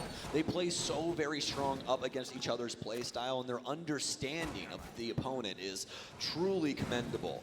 And you can definitely see that inside of what XSET has been able to accomplish thus far. Astralis, at least inside of the NAL, won their matchups against XSET, but where it matters most, here at the Charlotte Major, there's a huge chance that they lose this 2-0. And there's another important thing that's changed since the groups, though, that could be affecting Astralis a little bit. That's the best of 3 nature of things here. There's not a lot of experience necessarily for XSET or Astralis in that department, outside of things that may have occurred inside of the NAL. And for that, you're talking mainly about like the finals and whatnot, where you finally play into that. These teams have not necessarily been able to come to these types of international events where you play inside of a best of 3 format. So that could be tripping them up a little bit here as well, having to expend the map pull out a little bit further. Not only that, too, but having to play for a much longer continuous period of time that could be getting to our defensive roster right now. Yeah, I mean, we're talking about Astralis previously, Disrupt, that really couldn't get anything done inside of the NAL, and then XSET, who dropped their entire roster to pick up a new one because they just simply couldn't get things going with their last roster. And now finally both of them have found success in their different ways. XSET, a team full of friends, as they like to say. And as for Astralis, it's more a pickup of Forest and Callout that helped them them quite a lot, but obviously the other players along the ride have been quite strong, including this man right here, DP Fire. This is a beautiful pinch from Astralis. They'll take down Spirits. Great time-wasting mechanism upstairs, holding this attic control as well. They bring it back, they bait Spirits into a play on the Jackal, and he gets strapped up, taken down, 0 damage pretty much to respond to it. You can see just a tiny sliver of it going on to Iconic, but there's really nothing to write home about here. Astralis has the edge, and now possibility to push it even further, as oh no, Gomez gonna walk right into the den of Shuttle, who's more than ready for that challenge. It's Astralis leading now, heavy-handedly at a 5v3. Absolutely. XSET seemingly this round getting away from them. Lots of solo play, a solo push into Attic, a solo push into Freezer. When you know it, 2 XSET members dead. Now it's looking like they might just potentially go for a construction push here. At least they initially were thinking that, but DS was like, hey, it'd probably be a good idea if we picked up that case. So they're gonna go over and change that over to his hands. That way the other XSET member, I do believe it's going to be DS, or actually, excuse me, it's going to be Kino, rotating to the other end of the site. There's going to be a quick burst. They're gonna be sorely surprised the Banshee will be in, and the shotgun will get it done. It's actually the SMG-11, but Forrest, that's your teammate there, my friend. He's gonna end up killing him and just buries him. Just shut the door of the coffin, put that dirt back on top. No one's talking about it, not that big of a deal. Oh my God, how does that even happen? Kino kills Iconic, he's still alive. DP Fire will take down the last 2 after that absolute clown fiesta. I don't even know what just happened in the last couple of seconds. Yeah, a little strange the way the X It was like kangaroo court. But it plays into the favor of Astralis at the end of the day. They still maintain the control, and finally, as well, more importantly, you could mention, they do maintain control over an initial round. So they'll pick that up, start to turn around this score line, and see if they can maybe go the full distance here. If they can run all 3 of these back, we will be tied yet again, 3-3 at halftime. And it's same rotation for these guys as well. They go right back upstairs into their kids' hold and see if this one will yield results as well. Astralis a sigh of relief after round 4, being able to pick up that round off of XSET. The early round for Astralis, but doing extremely well with 2 free picks practically gifted to them in a certain sense. The Jackal getting baited into a play upstairs in Attic, but also Gomez just feeling as though he can just take control of Freezer by himself, but he's immediately punished for it by Shuttle. Past that, a little weird back and forth in between the two, but they complete their dance, and Astralis end up claiming that round. And now for them, they're headed back up towards kids' dorms to see what they can accomplish here. So a few repicks going to come out as well, mainly just to add a bit more utility. But for Spirits, it's to get aggressive here, mainly because he had the Ash locked in. So a pretty low expectation we were going to keep that anyway. So the switch to the Nook is somewhat expected for him. Kino's, though, is a bit more interesting as he does re-add the Flores into the attacking lineup to deal with that on-site presence. Ash is so nerfed at this point. We don't even have a cosplayer of Asher at this event. Just nobody using Ash anymore, apparently. We actually did see her on a Skyscraper a little bit earlier on, but her pick rate was practically dropped off a cliff since those adjustments were made to her rifles. But now for Astralis, definitely aware that XSET want to try and work their way in from small tower. Spirits, though, he has a different set of plans. He's going to start things off downstairs, which Iconic, depending on his decision here at the bottom of the stairwell, could run into him, but he's not going to. He's going to instead go towards kitchen, but he could double back when he's off screen. Spirits will creep his way through the basement, and Kino will try to lock down one of these players, extend it out towards the first floor lockers position as well as the kitchen, but won't be able to find either of them just yet. They could be changing relatively soon as Spirits has made the wrap over towards the bottom of Freezer stairs, but instead it's going to be DP Fire to strike true again here at the beginning of the round, finding Gomez, probably one of the most impactful operators who could knock out on the attacking side too. Finka gone and removed. Both of her nades still in pocket, as well as all 3 of those adrenal surges now wasted for XSET. No longer having extra health, this now complicates things for XSET. These engagements mean as much as they always have, but if they take extra damage, they're not going to be able to heal up or do anything of the sort any longer. Spirit's still trying to find something in this Freezer push that he had, but it's really not doing too much. He can't go any farther forward, so he'll do something else soon enough. Kino, though, will start breaking up the window. Has one to worry about inside of Bones and Spirits. Finally trying to find his mark, but it's DP Fire to strike first. Tries to go for another one, but Yarga gets arguably just as impressive a shot we saw from DP a few seconds prior. The nade follow-up is too strong as well to take down Shuttle. Forrest, however, ready for this, but is he ready for the nade to be thrown? Oh, it's thrown just a little bit too far, but there's a follow-up still to come from Yarga. Will this one get him? Yes, it will! Forrest goes down. XSET take the lead again, but now they need to carry it forward here. They need to transition up to the top floor here and take out both Iconic and J9O. Those are Terror drones starting to flood in, opening up more and more territory. That one specifically will be denied here, but now they know of Iconic's position. They know how to flush him out, and more importantly, they're gonna know that at least at the current moment, up until this point, he didn't really have a whole lot of support. J9O has now added himself to the fray, though, so that has changed up, but at the same time, XSET beginning to pinch. They're going to send a player over towards the front laundry stairs to add a whole other angle to this play here. Thankfully, J9O will be keeping an eye on that. But as well, XSET, you're running out of time. You need to force this forward here. You've gotten plenty of intel from the drones. You need to commit yourselves to this. And as they move in, Iconic and J9O are both ready for the challenge as Iconic takes 2. J9O gets 1, and Astralis hold on to pick up another round. 3-2, Astralis do it off the back of a lot of valiant efforts across the board, but still XSET able to maintain their man advantage, but it's all for naught at the end of the day. The clutch happens for Astralis as they gun down every single XSET member as they attempt to come through white stairs. So no true leader emerging out of this half just yet here. XSET can get it done with one final round, but that's all they're going to have here as Astralis complete the wrap one more time and head back down into their kitchen hold also. This is also going to be a bit of a change-up too, as it did play into the meeting room site the last time they went for their first floor hold. Now they're going to go for the cafeteria and see if this slightly smaller site is going to work out in their favor. Also has a little bit more of direct vertical play into it, as we'll see them extend up once again into the kids' dorms. Yeah, we see this site taken care of quite a few different ways by the offense. You can go small tower, you can take top floor, you can go big tower, and all of them have different implications. Big tower obviously is where we usually see stage plant. A lot of the times when they take top control, they'll usually try and go for a plant inside of kitchen, but that doesn't happen too often. When it comes to this site setup, usually you see the small tower take into a cafeteria plant instead, but then you have to try and vie for shower control, and you can just see the amount of utility Astralis has around this area.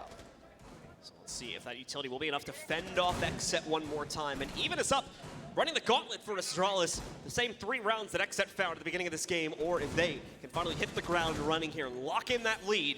We're going to do so as well. A few more change-ups coming in. Gomez once more going to reseat himself onto the Nook. See if he can get himself more access to this building a bit more prematurely through the basement or another avenue to catch one of the members of Astralis with their pants down. As we can see, though, for Forrest, he's patiently waiting to see if there's going to be any initial clear from XSET to the inside of Arsenal, and there nearly was. Forrest counting his lucky stars. The aim was off from our XSET player on Rappel. He doesn't want to test this any further. It's time to fall back and play for the top extension delay. Well, no longer spirits on Nook. This time around it'll be Gomez. He'll attempt to ascend upstairs momentarily, starting things off in the basement yet again. But as for the rest of the XSET roster, they're trying to work their way in from Armory across. Yago will currently be in here, but he's got a couple players on some different levels. Kino will actually be up inside of Trophy, trying to drone things out inside of dorms. They have one to worry about on white stairs, but also the Mira of Forest is actually inside of the dorms area right now. Shuttle's actually going to be the first one to fall. Don't exactly know where that happened, but oh, it's actually on the big tower stairs. So XSET now having control of that. Soft panel upstairs here as they'll be able to transition through this into games. Have a nice cross now and plenty of time to be able to work out this situation. Looking for the swing, but ill-advised from Forrest as he's gunned down handedly by Kino. So most of the extended presence, with the exception of DP Fire, has now been taken care of.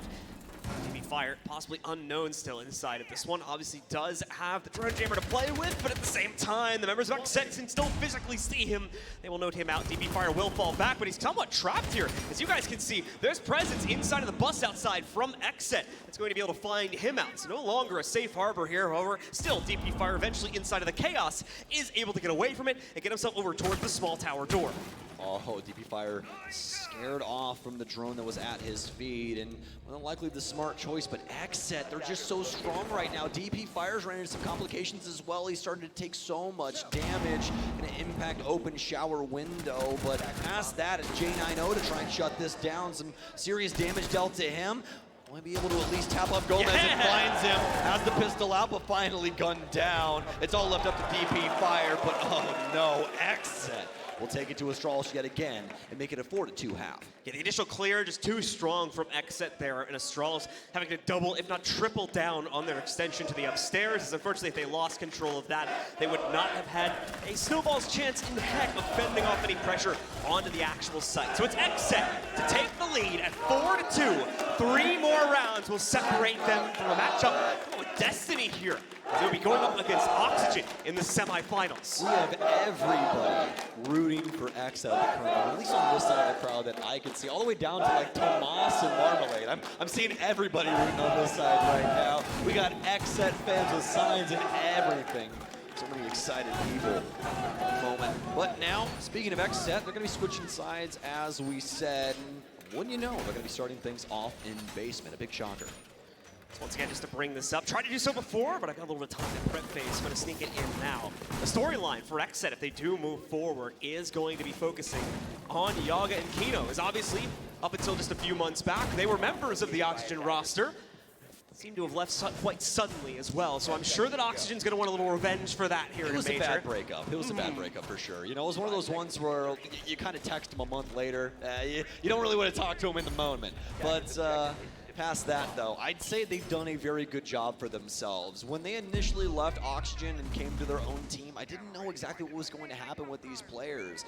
You know, not saying that Diaz and everybody else are, you know, bad or anything like that. They've always been incredible, but you never know what's going to happen when it comes to new talent. And J9O, speaking of which, will shut down Yogg as one of the duo that switched over is taken out. Fairly heavy cost to his own HP, but Iconic was just on drone, so he is going to use the Adrenal Surge to bring him back up to pretty close to full. Might use the second one on it. Probably going to want to pocket the third one, though, so J9O will have to suffice around 50% for the foreseeable future inside of this round. As well, you can see more members of Astralis trying to move forward, but oh no, DP Fire, he's been found out. Shuttle, quick to exchange it for Astralis, though, keeps things under control as he takes down Diaz. Prevents that chaos from going any further here, except high, but only by 1 player. This is still manageable. Spirits with high flying play. He'll be able to take down DP Fire and at least remove the EE1Ds, but they've lost man advantage in the same breath. So now all of them dedicated to their site setup, except for Gomez, who's trying to sneak out right now. Astralis misstep inside of lobby. This could be a free frag for him, but chooses to back off instead. They're really trying to work and see if they can potentially deal any damage to Astralis before they're able to get in and around the site. They want to kill them right at that entry point before this happens. Forrest going to continue to wait for the all-clear signal to be made as he transitions down to a first-floor hold here, and Kino as well, still in a very, very powerful position to play from if he goes unnoticed. That's the big kicker, though, is whether they're going to be able to spot him out properly or not, and Gomez to some extent, too, taking a slight duel here against the hatch going up in the meeting room. A really short one, as neither player will be able to maintain that position for too long here. We'll enter the final minute of play, still with Astralis in charge here, but Kino, oh, free ping against Iconic, so much damage, but he's not able to get the confirmation, and as well, they know that he was trying to play that aggressively. Oh, this is gonna get so dangerous for Kino. He's been spotted out from the hatch, and he's lost another teammate. The nade inching closer towards him, he tries to rush past the second one, but no, Iconic will shut him down outright. Gomez is all that's left. He's got the world rushing himself into his corner of the map right now, and he just may not be able to hold on to this one, but despite that, fends off at least the first challenger. J9O goes down. He's got another one waiting for him here in Freezer. That's a lot of damage going back onto Iconic and Forrest here. Both of them just a single bullet away from going down. They'll play it smart, though. Back away from that one. Look at these pings, however. Foot shots coming in from Gomez. Bring Shuttle into a down state. He's just 1 bullet away on both the remaining players from clutching it, but he oversteps, gives the shot to Iconic, and instead it goes to Astralis. Unfortunately, I don't think he saw that other yellow ping through the wall. They had another one on the player that was prone on top of the case. And if you guys saw, you could see Habana's knee right there next to the door, but unfortunately just overstepped a little bit. And well, Finka be able to claim that. And now Astralis inch 1 step closer to tying things up with XSET yet again, but this time on Oregon. So it is back into the basement for XSET since things were so close. They feel that a retry is warranted. This will be a departure from the strategy from Astralis, where they wanted to rotate around all 3 due to the input their coach would provide. XSET, for obvious reasons, do not have to worry about that. So they are going to lock themselves back into it one more time since Kino is so close. But I'll be honest with you, this is kind of surprising because everything leading up to the moment from Kino was fairly from our clutching player on XSET was fairly one-sided there at the end of the day. Yeah, definitely the case, but Past that, though, XSET, they feel as though this defensive setup downstairs can work, and they're going to, well, at least go for the trial by fire. Second time around, see if any of these little adjustments can possibly assist them. Yaga will be on the MPX with the Vault Cam, so maybe some extra influence in the info game could help. Gomez will be back onto the Alibi. Came so very close to clutching that, but just was not in the cards. I thought the first move we would see made by XSET on a retry here too would be to go a little bit more conservative with their positioning here. Maybe try to hold back a little bit, not commit so much to the extension, but it seems as though they almost are doubling down on it, specifically with Gomez's operator selection. So really, really trying to get in the way of Astralis from the very beginning of this round and prevent them from getting any serious map control that they can use to springboard into an execute on the site. We'll see how this plays out, as in the last round, Astralis had no problem clearing out this early extended pressure. Absolutely. So now for Gomez, he'll be playing around kitchen and security for a time. Has some of his clones still. Throw his last one down. A couple of XSET members will be playing inside of Freezer, usually a strong spot to play with your SAS shotgun, and that's exactly what we're going to see. Past that, though, a lot of site presence here for XSET. Don't want to give Astralis too many frags up front, and they're now forced to clear out a decent margin of this map. It also seems like we've lost Gomez as well. I don't believe he's around the kitchen space any longer. No, he's in fact dropped back down into Freezer. So now all of the mid-floor as well as the top floor is Astralis is going to take it. Astralis continue to take more and more away from the XSET roster here. And XSET, due to what occurred in the previous round, play this smart. Do not try to directly challenge it, as Astralis seems to be far too prepared for any crazy swings we may get from the staircases. Trying to be a little bit more unpredictable with it. Kino, he's going to be out. They should know he's here from the red dot, but no. It's going to be Kino to get a clean kill against J9O. He'll escape into the basement with these nades. They're going to be too close for comfort. That one's uncooked. He nearly has an opportunity to get a second player, and he gets some. Confirms it before going down as well there with that last pump from the shotgun. However, both of his kills have already been exchanged back out. Down into a 3v3 we go. Iconic as he creeps forward. Oh, he gets the kill regardless. I had no idea Gomez was there, but still takes him down, leaving it down to Diaz as well as Yaga to clutch this one out. Yaga ready for the challenge on backstairs, but he'll be down. Forrest to win that fight out. Leave Diaz alone in the 1v3 here. He's got a bunker to play from, and even more importantly, he's got a minute to clutch it out. But that timer, it's going to start ticking in the other direction relatively soon as Forrest, he's got the plant going down. Well, now Diaz, so many challenges he has to take, so many bodies he has to try and fend off.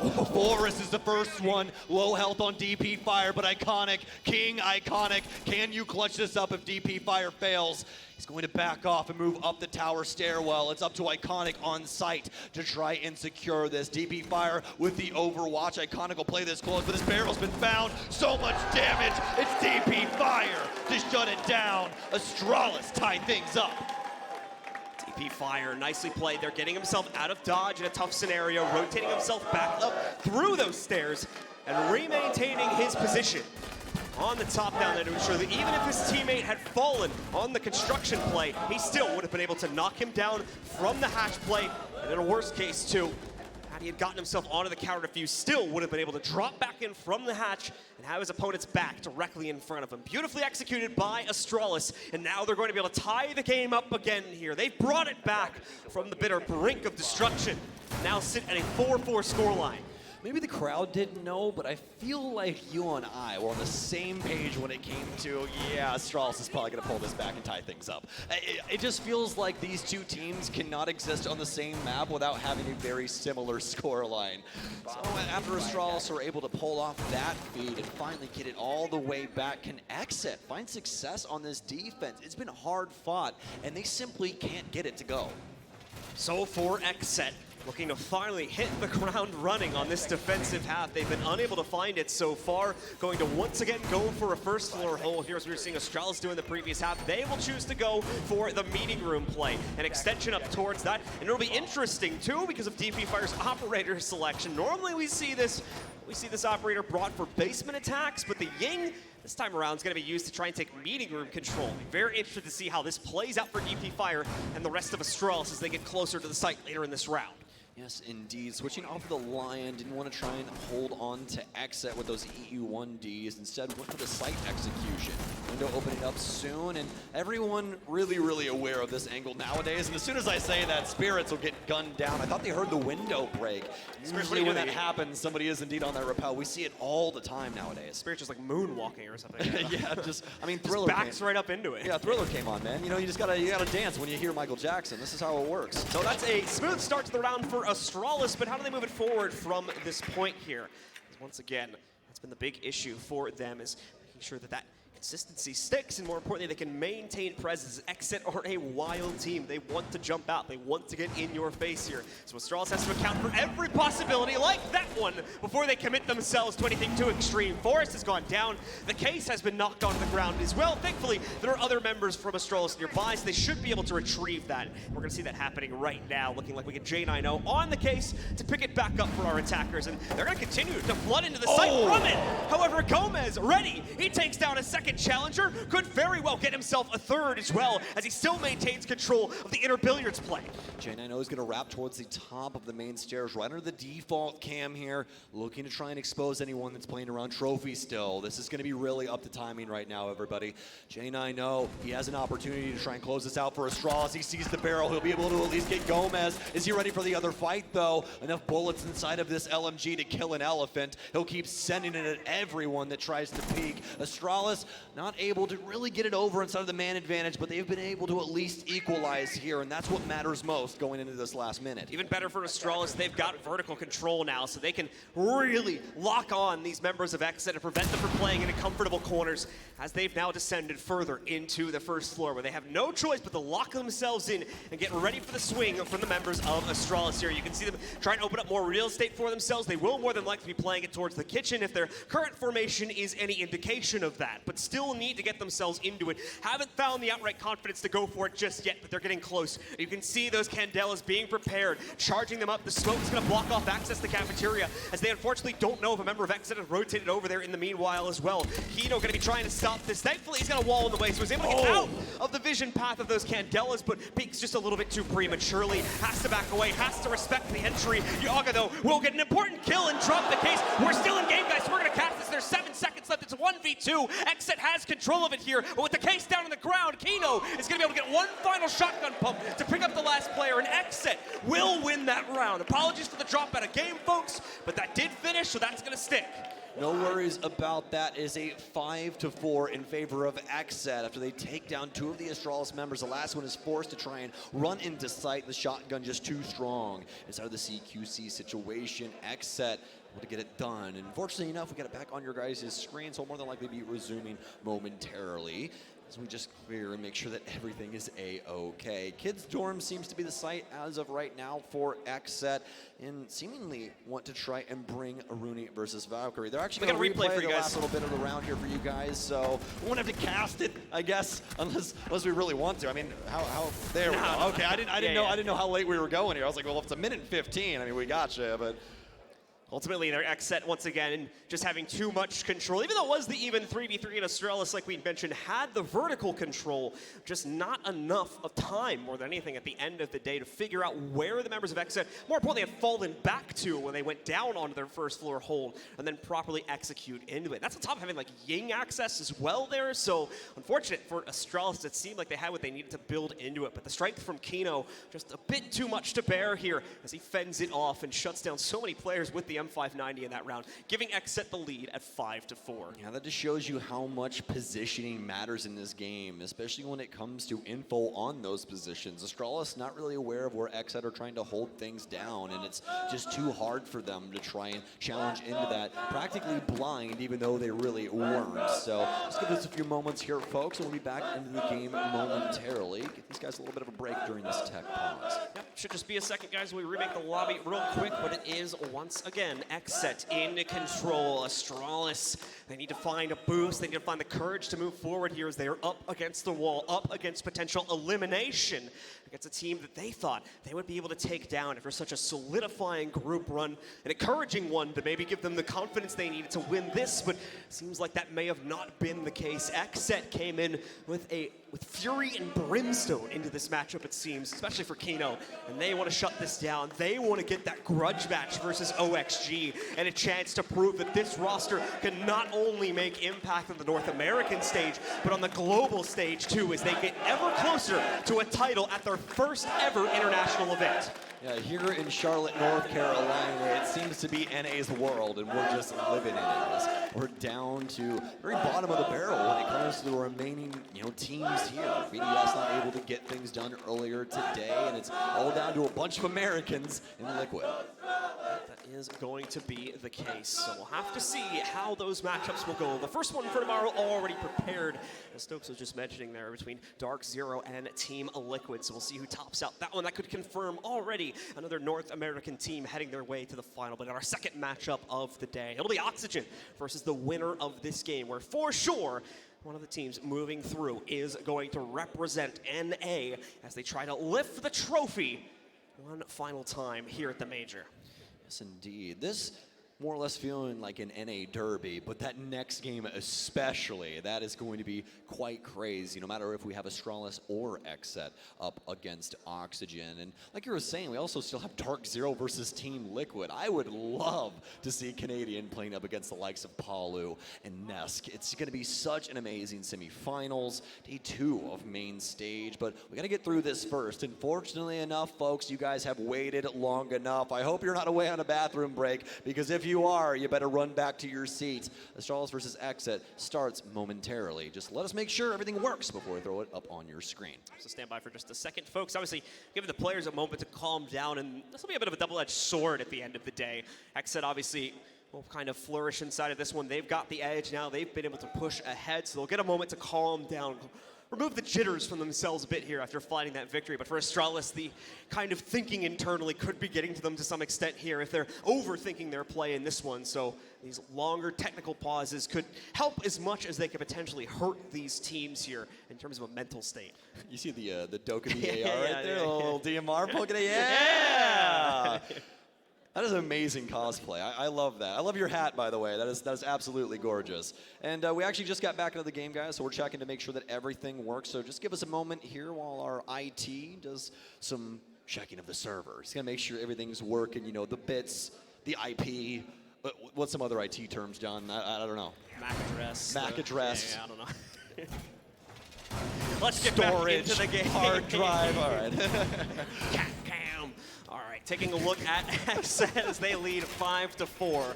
Once again, a very slight advantage in the long run here, as these teams have constantly teeter-tottered back and forth, seemingly ad infinitum throughout the course of this series. Seemed like it was really going to be XSET taking full control for those first 3 rounds, but again, Astralis surprised us with a run back of their own to make it a bit more competitive at 2-4, and then immediately tied us up at a 4-4 scoreline. XSET have now taken the lead away again, but can they keep it, or will these teams be going into a back-and-forth slap fight once more to try and push themselves towards a second overtime? XSET is the team looking to take control and looking to push themselves to the final, so they need to get this done at some point in the next few rounds. Well, this could be quite interesting. Spirits is going to be off on his own little island inside of security. He's got the entire wall of kitchen reinforced here, and this is actually going to play into what Astralis are attempting to do. They do have the buck here, so we could see a huge play for kitchen so that they can skeleton key out from underneath a lot of the XSET members, but this is also known by the defense quite often. That is an option. So we usually see some verticality going into that. XSET is going to have this, as we'll have the hatch open above the kitchen door. So there's a lot of different layers to this, but what else would you expect from Rainbow Six? See here now as Astralis continue to kind of investigate things for that first minute. Not actually going to take a step to the inside just yet. They know how wild XSET has been here, especially with those opening positions. They do not want to risk a challenge directly against them.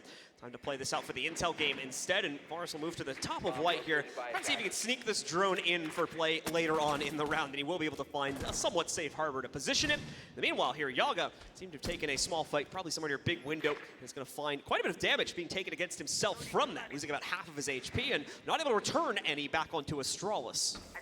unfortunate for him in that moment, but they've been able to slow down Astralis in this moment as well. 1 minute and 20 seconds, but as soon as I say that, they're hightailing it into sight, forced to take down one. They have to know somebody's inside of Attic, they will, but Yaga wins out the next fight. Shuttle to take down Diaz, the plant starting inside of Dorms. Yaga can't win his swing, and Astralis decimate XSET. No chance in hell that Spirits is able to find an angle that prevents that from happening. They know he's locked inside of here too. Might have to drop down the hatch, but the verticality from upstairs catches him instead. Astralis tied up yet again. So it's very slow, at least until the execute comes in from Astralis, but boy does it work when they are finally ready to move themselves into the site. Forrest? No. His descriptor was, guys, I just walked in like this, bang, bang, bang, bang, bang, bang, bang, and I just killed everybody. I don't know how I did that, but it worked. So anyways, I started blasting. Yeah, exactly. Had some finger guns, apparently. He was able to kill every single XSET member with it. And now Astralis have tied things up yet again. XSET, though, they have access to the basement yet again as well. So they're going to jump back into here and see if they can potentially take a round off of Astralis before they are allowed to get to match point, which would force overtime if Astralis pick up the next round. Straightforward lineup coming in from the XSET roster here. The important changeup is going to be Yaga going over towards Arcade. Haven't really seen a whole lot of wall denial operators inside of this game so far, and specifically for basement play. This is going to be an attempt to slow them down, and if we don't see Astralis switch over to an operator that can mitigate this, it's going to cause some problems, as he will more than likely block off areas like the E-hatch and prevent Astralis from having those top-down angles in a post-plant area that have won them at least one time this attack. This is hugely problematic. We have access to Thatcher. We have access to Maverick. Not and going we're for still going to be locked in. There's 3 seconds remaining. That's when everything is done. The offense can no longer touch anything. So all of the hatches that Yaga locks up,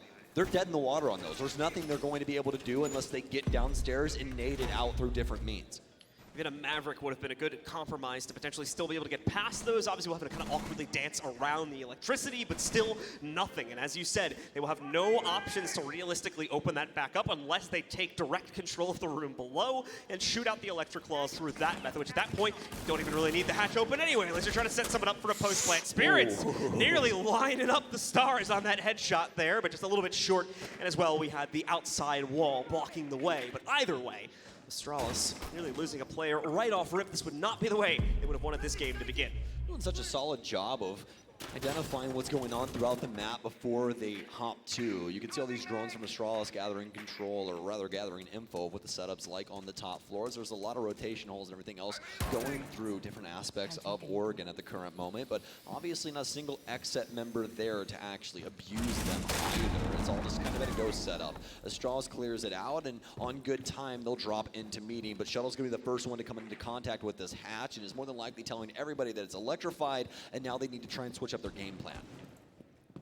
Oh, they're able to get this one, though. Freezer hatch is going to actually be unelectrified, so now Kino going to have to deal with a decent amount of pressure, but they actually also have a mirror window here and a lot of other different things they can utilize to try and frag out any member that wants to step foot inside of Freezer. It's going to be a pretty dirty angle from Gomez as well at the very end of the hallway. It does rely quite heavily on our defenders maintaining pillar pressure, however, so in the event they lose that, that shield position is also going to go right along with it. So we'll see if Iconic and the rest of Astralis are even ready for it. As we can see, Iconic has peeked into it now. The Gun 6 going to get eaten up by the first shot out there from the ADS. We'll follow up on a nade being thrown towards it just yet, but I can hear one rolling around. It seems like never mind, though. It does not end up making its impact, and now the ADS is back, so he'll continue to maintain safe presence here behind this deployable shield. It's actually tripped up Astralis to quite a hefty degree, as they were relying on that to be their initiation, it seems like, to some extent. I mean, even when it comes down to operator lineups and pro teams, it makes things so difficult. Gomez with 2 huge kills. Forrest finally able to secure 1, but won't be able to find Spirits either, as J9O bounces back and forth. There's so many rounds that he's firing. Spirits goes down. Is it 3 versus 3? Toxic Babe going above the door here. Kino knows the pressure's going to come in through electrical relatively soon. Able to hide out the laser for now, so they won't have an idea that he's hiding out in this corner, but this could still be a position that attackers would expect to find him from. The Tracer's out in the hallway, have to be scaring him to some extent, and Forrest will hear the Toxic Babe begin to plume from the inside of the site. The shield, actually, no, it's going to be DP Fire dropping in. They have no idea. They've gone back to Freezer. The change-up from Astralis saving them in this round, but now Diaz has to try and do the same thing. He can't find the Freezer player. It's too tricky from DP Fire. Finally, Diaz locks it down, but he's missed the opportunity to deny the plant. More good damage going off onto Forest, however, so the round's not over just yet, but he's at such low HP. These crosses are oh so dangerous. He has to second guess every single peek he makes. Now, he'll commit himself towards it, gets himself all the way around. Still needs to commit to the inside of construction, though. Thought he was clear, but no. Forest finally goes back into the E-hatch, takes it down, and with that, secures another round for Astralis. So unfortunate for XSET there. It seemed like they had the game plan, all of the hatches locked down, everything you necessarily need in order for that type of round to go off without a hitch, especially with Gomez's contribution, but they're not able to get too much past what we initially saw. Astralis, especially for Chain9O's sake, able to take it to the defensive setup, get that plant down, and then work it out inside of the post plant. Nothing really coming of the mirror play there, minus that initial frag, and now XSET, they're rethinking their game plan. They're going to head towards the mid-floor and take this towards meeting. Nothing else to fall back on at this point, as Astralis have come into this one with a booming start, rocketing their way back into a 4-4 scoreline, only dropping that one additional round from XSET. I believe on this very site, if memory serves me correctly. So we will have to see if a repeat of it will yield results from XSET and allow them to tie us up at 6-6, keeping the hopes alive to still close this down in 2-0 fashion. As if not, we're going to get ourselves ready to head over towards Skyscraper. And if we do get to Skyscraper, I don't even know what happens between these two. We've never seen them play it against each other. Very little VOD to go off of as well, especially when it comes to actually playing at this major where it matters most. So, that being said, does Astralis send us off to Skyscraper here at maximum inside of regulation, or does it take OT to decide who wins Oregon? Let's find out, as XSET will be able to spread their wings a little bit more, and it seems they're going to be doing so mainly on the vertical plane here. Astralis, to some extent, has caught on to this, as we can see Forrest just rocketing his way down the white hallway, since there is no resistance at the moment from the XSET side of things. Bit of a different take here on the initial play from Astralis, and they might be thinking about, once again, just brute forcing it, but that would not be a smart move with the amount of top downs that XSET have established against them. We did see Astralis successfully able to work their way past it on one previous round, but it was under very different circumstances. DP Fire, getting himself shot back out there as the bullets ring true, and at the same time the Candelas are going to ring out as well to force the players in Kidstorm back. Oh, what a shot from Shuttle! Just deletes Gomez, however cannot contend for too much longer. Spirits goes down too, and oh, iconic! Cleaning up against not only Spirits, but he finds Yaga as well, and brings XSET already, just a minute into the round, down to 2 out of 5 members. Such a long road ahead of XSET in order to keep themselves in it. Now Kino's gone as well. DS, a Herculean effort lies ahead in probably one of the best moments of his entire Rainbow Six Siege career if he's able to force us to overtime. He gets rid of the drone. He'll be playing around split for a time. Minute and 30 seconds remain for Astralis. So much time in order to clear a lot of this out and continue to add to this verticality. They'll drop down, and that's going to be easy said, easy done for Dave. Iconic as he steps up. Their first map on the main stage. The crowd is feeling it. We're going to Skyscraper. Astralis down, but certainly not out. They stay in the fight inside of our second map on Oregon. And while it's a bit of a bleak beginning to it, they rebound beautifully in the later opener half, and as well into our second half, where they're able to take control at the bitter end of regulation. It's a 7-5 victory for Astralis. Another break coming up for you, ladies and gentlemen. We come back while our analysis test, breaking this one down and getting you guys ready for the third and final map for the series here at Charlotte.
bells when the love gone. And the boys unleash hell when the war's on. Bloodthirsty when the dogs put their paws on. You gon' tell them that they go a little bit of gloss on. I'm the general, I can be worth something. My soldiers is ready to put a black hearse on them.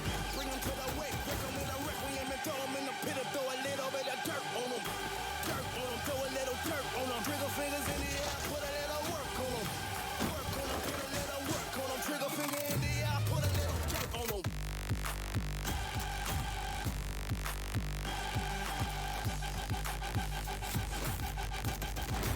Put a little dirt on them.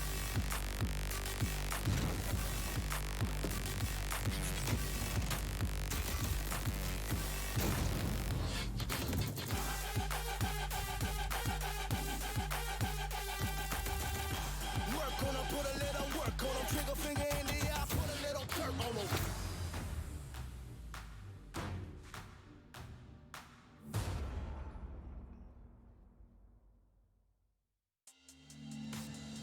That's right, pretty impressive stuff. Make sure you go to rainbow6mobile.com and sign up for your chance to get to play the game early. They do have the maps Bank and Border in already, as well as the operators, I gotta get this right, Ash, Sledge, Twitch, Mute, Thermite, Hibana, Kavira, Bandit, Smoke, and Valkyrie. They're all in there already, so go to rainbow6mobile.com, sign up, get a chance to play it. I'm gonna do it. Maybe not tonight, I might sleep. But you know what? We're still here, Doe at the desk, along with my two analysts, Fresh and Jesse Chick. And ladies and gentlemen, we have passed the 12-hour mark for the broadcast today. That's right. So before we go any further, I want you to give a big hand to the production staff in the back. Some of them have been here since like 6 a.m. this morning, keeping things running for everybody. The unsung heroes of esports. So please, please, big hand for production back there. And for yourselves too, for sticking around for our players who are playing. Man, this is esports, but you know what? We're going to map number 3. That's right, Astralis gets it done on map 2, and that means one more map to decide who goes on to the semifinals, who gets a shot at Oxygen tomorrow. And at this point, it's anybody's guess. I have no idea. Yeah, you got to imagine the momentum behind Astralis right now, right? I mean, they were down that first map. It is late here in Charlotte, but they still brought their all to this map. It was a long one as well. 12 rounds, 7-5 scoreline in the end, but we still saw Astralis pull through and manage to get that. And it was really looking bad because XSET started on the attack. They started on Oregon, and they got a lot of rounds early. The 4-2 split. So you're really worried for Astralis coming into the second half. Right. Their attacks look even better. Iconic really stepped it up on that second half with the Finka. We saw some funky bans on attack for sure, but it didn't seem to slow down any of these teams or players during their pushes. So really some impressive takes from both these squads. And a nice little game of Oregon. Yeah, I think the bans really didn't slow anybody down. I think they really enabled the attack. As we say, we saw 4-2 coming out of XSET on the attacking half, and then a 5-1 coming out of Astralis. It's not an Oregon that we're used to seeing, where teams are forced to go to tertiary sites just to try and find a defensive round. Astralis, I feel like they've hit the point. They've hit the point where enough's enough. We've lost the first game. We lost the first half of the second game. We really need to pull it out here if we're going to have any chance. And they pull it out in style, by the way. All of those attacks, plants going down, you know, the entries. They did exactly what they needed to at the point they needed to do it. Otherwise, they would have been dumped out of this tournament by now. I want to talk about way back in that first half, if you'll remember it. We saw with these bans, we actually saw Gomez, the top player for XSET, come through and actually pick up a lot of the Finka. That's usually an operator reserved for Spirits, and I'm not saying that's the entire reason we see the scorelines that we do have, but I thought that Gomez was having a fantastic first half, and Spirits was maybe struggling a little bit in that area. So, interesting switch up. I don't know if it mattered too much. Again, I thought they did have really strong attacks anyways, and I'm sure the bans of Yana and Twitch impacted that. Fair enough. You know, all those little things do add up, and perhaps things could have been different.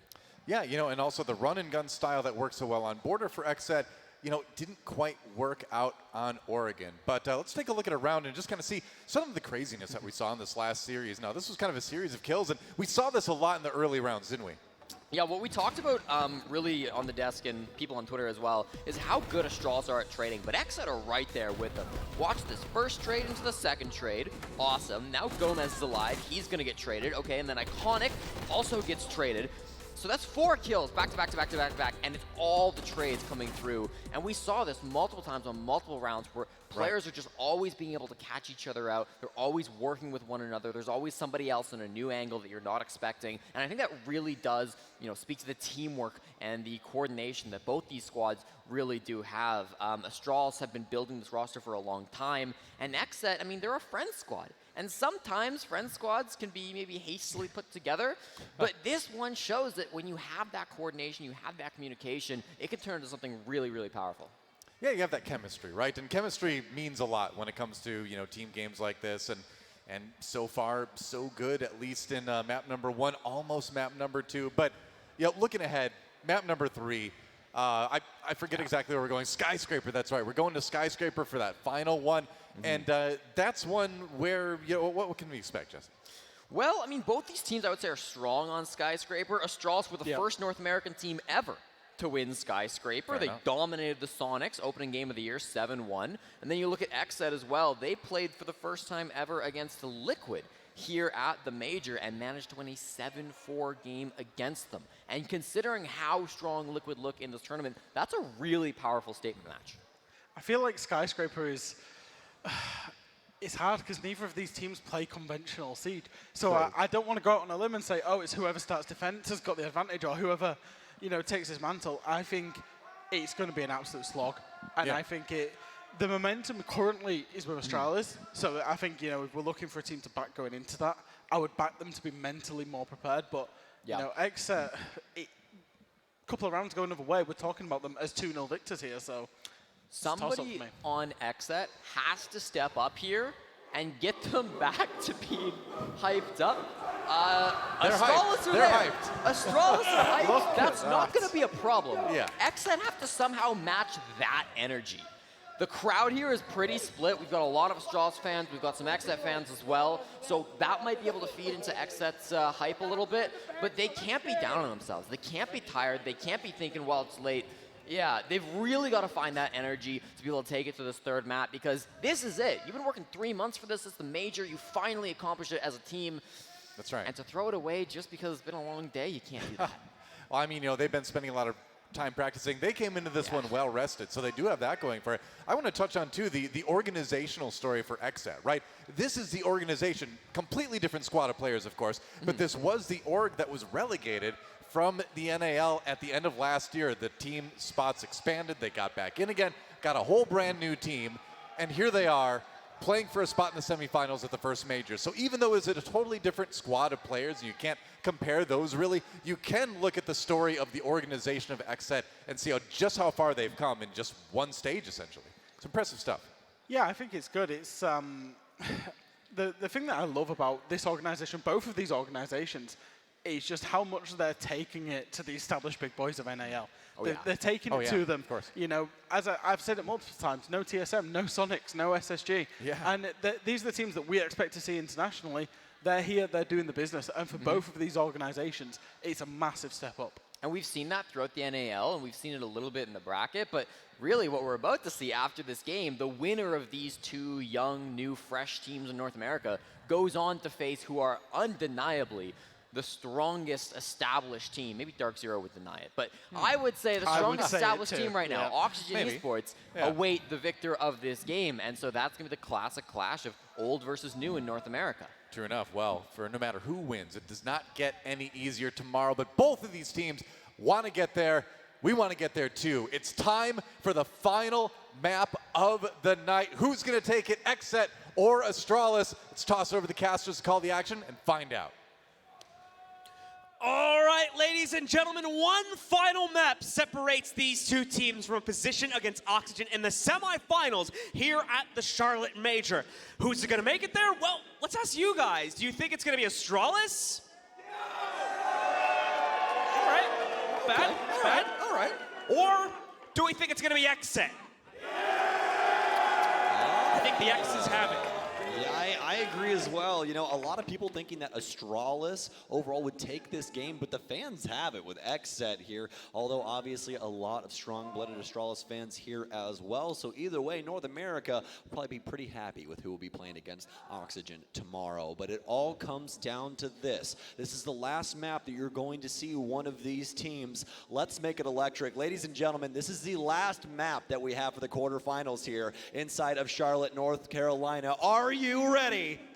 All right, let's not waste any more time then. It is time, ladies and gentlemen, to move into Skyscraper. And this is going to be so interesting just because those previous two maps, we've seen these teams play it hand over fist time and time again, especially in Oregon's sake. But for Skyscraper, both of them have barely touched it. We talked about, I believe it was Astralis playing it towards the end of their group stage in one of those matches. But aside from that, these teams have barely touched this map. And that means it's going to be a little bit more unsure of each other when compared to the previous two. Could mean we end up with a little bit more hesitant play, specifically on the attacking side, as they may not know what to expect from their defenders. Yeah, it really makes you wonder as well, because if you guys heard prior to this, they scrim each other a decent bit, especially inside of stage 1. So depending on what maps they scrimmed each other on, they could have a lot of info walking into Skyscraper, right? Especially info that we haven't seen. We've, as you said, barely seen either one of these teams play this map. It's a big old question mark as to how many different things they can perform on a map like this. But enough mincing words, John. 64% of you on Twitter think that Astralis are going to take this. The crowd says XSET. The battleground is Skyscraper as we jump right in. Astralis fans, we want to hear you inside of this game too. I know Red Cube gave you guys instructions 2 days ago, so let's hear some of that as we get in game and see if Astralis can push their way forward to face off against Oxygen in the semifinals. We're getting started with the bans right now. So let's see what Astralis want to knock out. They've got the first choice here. Oh, again, yes, Astralis are going to ban Yana. I am loving that we are getting these creative bans here on main stage. I'm so sick and tired of all the same things happening all the time for Rainbow Six. Stop banning Thatcher. Just get used to playing it again, man. Maverick will get banned away. Love to see that. Get the Yana out of here. No more clones to try and assist with clearing. No more Maverick with his unstoppable torch as well as his frag grenades. Kaid's going to follow suit as well just to make sure they don't have to bring Thatcher. Obviously, the last time XSET was the one who exploited that a little bit on their end, but it just didn't work out up against Astralis, and now they're feeling as though on their offensive side, they just really don't want to try and attempt to fit that op in. The last ban, though, will be Valkyrie, making so very much sense when it comes to Skyscraper.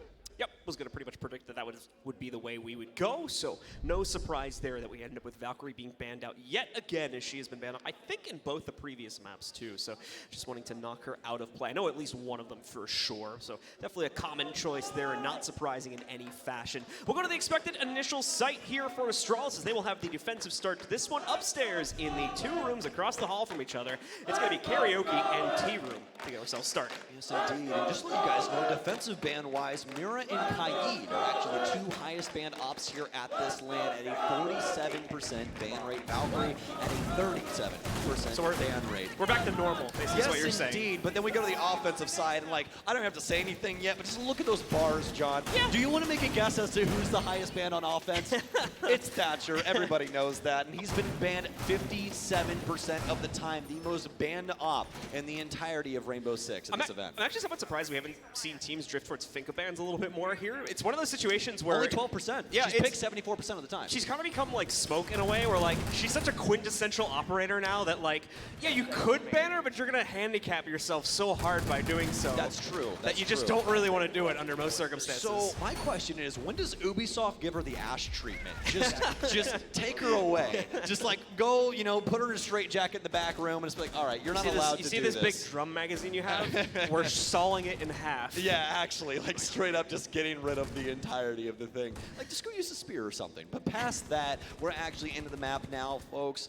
Enough having some fun. It's time to get down to the nitty-gritty. Our very first site is going to be Tea Room, as we are about 30 seconds in here on the prep phase, or rather the action phase. Forrest is going to be staring off into a window as J90 will add some more, well, penetration through these walls and give them some new lines of sight. Yep, just taking a staging ground to control here for J90, making sure that he's going to have good capability to fight off against the members of this team. As you can see, Astralis have extended out more so horizontally than vertically, but still to a pretty decent degree. See them maintaining Iconic, specifically Office Control, just next to Samurai here, getting ready for the next push to come in from XSET. And they're very much aware of that positioning, even getting the ping going onto the pre-placed Nitro. That will be shot out through the soft breach. We didn't even talk about the fact that Iconic actually brought Bandit into play, so we can continue to maintain this interior Office Control and block out any opening that XSET would have liked to make with their ace. This is the one spot that we've been seeing a lot of bandit tricking happening recently, but since it's Skyscraper, we don't get to see it all that often, but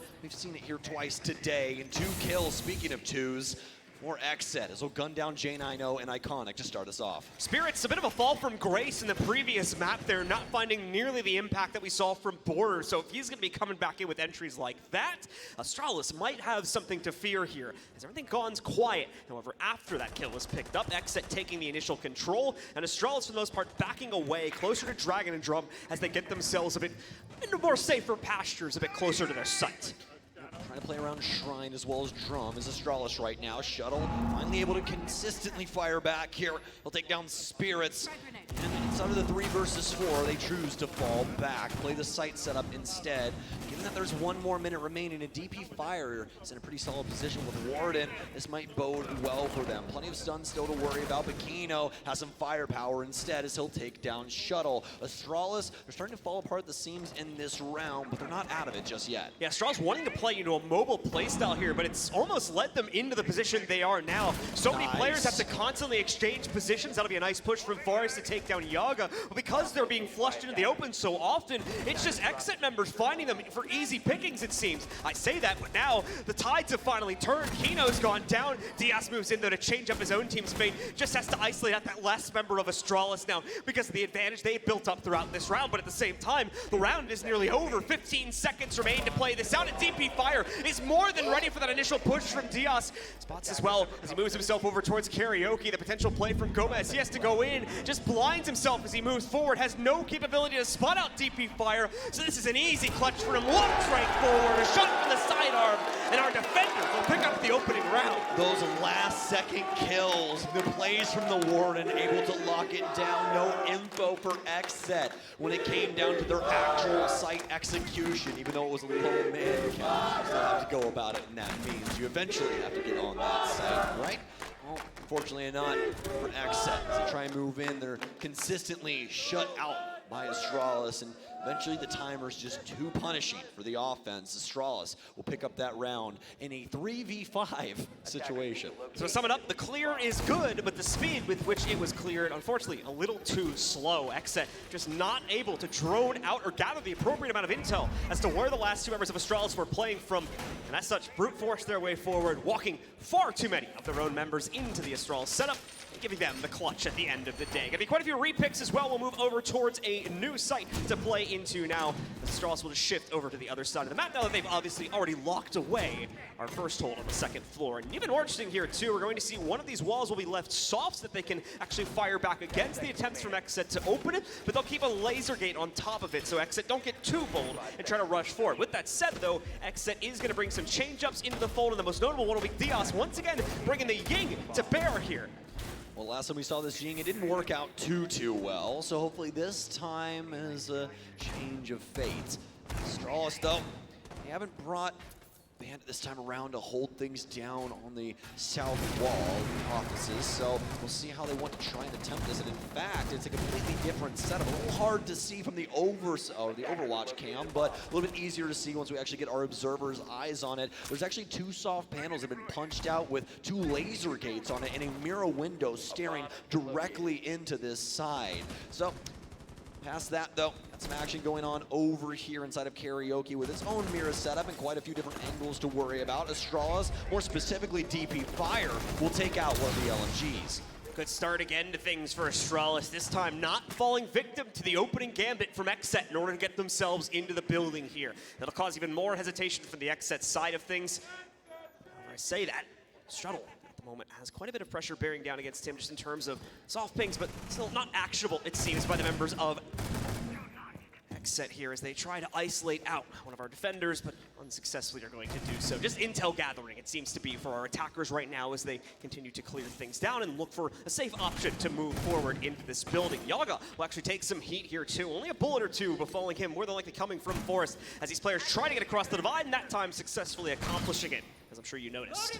Yes, indeed. And with half the round now gone, XSET, they have to find an answer. Initially, it'll be exploding this Goyo canister, those hot pockets that Emmy was talking about earlier. And yes, indeed, they do pack spice, Emmy. Let me tell you, all that flame will maintain for a little while longer here and force XSET outside of the building for a little while longer as well. 1 minute and 10 seconds now as XSET still vying for position around this outside balcony. Some drones coming in, and a dead Forest will make it a little bit easier as Yaga slinks in, but Iconic immediately answers. Great timing from Iconic, and now we just have to constantly watch his backside even better. Oh, He's going to be able fantastic. to see that it would have been clear. Shuttle with the perfect setup to catch Diaz when he re-peeks around the corner. Spirits trying to get a nade on top of Shuttle's position, but it's going to be too far away by such a small margin too, and even worse, the Goyo canister stopping him from reascending the stairs and stopping the challenge against his teammate. Kino now goes down because of that, and Spirits will be left alone. He doesn't even realize he's been pressured out, and a Nitro nearly ends this round a bit prematurely, but Spirits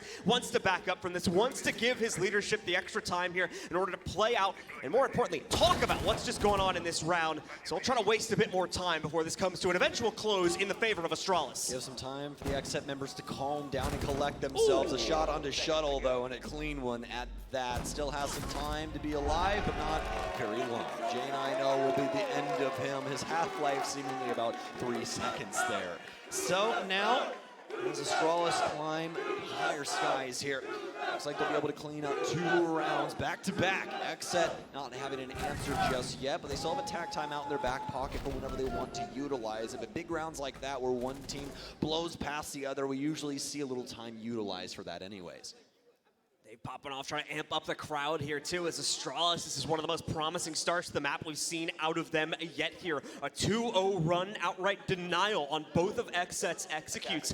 The second round even more dominant than the first. Things are looking even better for them here. So I would certainly guess that XSET are getting fairly close to a tactical pause if things do not go their way, or if they're not at least able to get a close round here on the third site from Astralis and Barbecue before they rotate back upstairs into Tea Room for their first retry. So far, so clean for Astralis. I think that's the thing that surprised me the most. XSET initially able to punish some of their setup, but when it came down to the actual site, that's where Astralis got one over on XSET. Now, the opportunity here to take it a step further. Some castle barricades from DP Fire will lock up a lot of these different doors, especially some quite important ones around the Tea Room that give you easy access, and XSET will no longer be allowed to just swing in there willy-nilly unless they want to dedicate some utility to this, but they also have Yaga on Sledge, so it's a fairly straightforward affair. So for Astralis, already with the 2-0 lead, looking to still maintain their exterior pressure from the site and extend that lead over onto 3. We'll have at least one member holding on to control Geisha just above the kitchen itself, but the rest of XSET looks to be clearing things out from the stairs side, moving themselves from their front door. Also going to be an option for these players, as they know there will be some additional pressure on the second floor to be dealt with before they can even think about moving downstairs into the restaurant and try and take care of this site. Oh, and the timing from Diaz, Iconic. He's more than likely going to hear that Claymore going down on the outside and is able to take the fire out because of that. The exact words you just said is why you never put that Claymore there. As soon as you step up to try and put the Claymore on the other side, 9 times out of 10, somebody catches that audio and they shoot you through that window. It's happened to me a million times, even on old Skyscraper, so extremely unfortunate for Diaz as he gets taken down, and now Iconic can do even more in this situation. He's going to apply a goo mine as well, so now Kino, he's practically locked out, and they gave up Diaz for just setting down a Claymore. DP Fire gets a second kill going for Astralis. Iconic wants a third, but he's going to have second thoughts about it.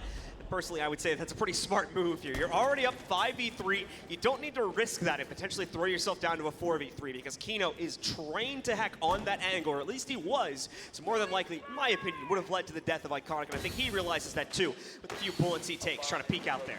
Don't know exactly what happened to Yaga as he went down through other means, but now XSET, they've finally been able to find one. They'll down DP Fire, but Iconic finds one of his own. The LMG of Spirits finally rings true as he'll find his second kill. Astralis, though, still maintaining man advantage going into the late round now. Still have quite a few traps around to deal with. Iconic's been able to stay alive as well, so the Goon Mines get more and more prominent by the second. XSET have top control, but they eventually have to drop down and take either kitchen or barbecue. Forrest playing in quite the pivotal position as well from this location. Astralis has people around every single corner. XSET have to be worried about this. Need to really get some info game going here. They have 3 drones active at the current moment that they can utilize, and one of them being used by Spirits to try and see exactly where these Astralis members are. XSET have come to a screeching halt all of a sudden. They're trying to just roll their way forward onto the site. Gomez actually might have an opportunity to do so here. He's going to work forward. Gomez trying to correct now as he's been found out. There's far too much to deal with. He's been completely surrounded here. Spirits left alone, but he's at least got the first kill going. A 1v3 turned to a 1v2, and a winnable one at that here without separated. The remaining 2 members of Astralis are going to be here. Has to go for the hops. We'll give that Q over. Desperately hunting for a head here as he goes for the cross, but never is even going to see them. J9-0 shuts it down, and it's yet another round for Astralis. And since this has gone this way, man, I got to bring up the point. XSET was the one who chose to go to this map. If I remember correctly, they had a decision between this and Villa, and they decided to go to this map, one that they have barely played inside of officials without their coach. With the current rounds in mind that we have seen, I'm just going to come out and say it as well. It really feels as though XSET is completely out of their depth.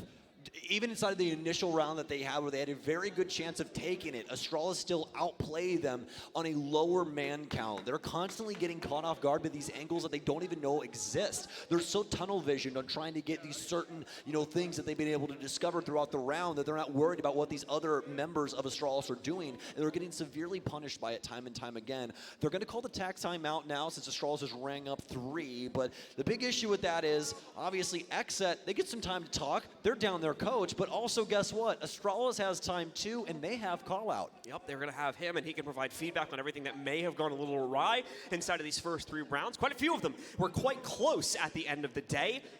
But still, Astralis able to shut down all 3 of them consecutively. The retries begin now as we're going to move back upstairs into Tea Room.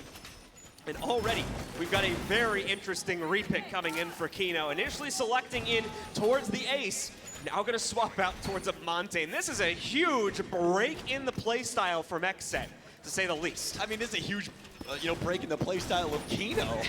The last person I ever thought I'd see playing Monty would be Kino, but yet here we are.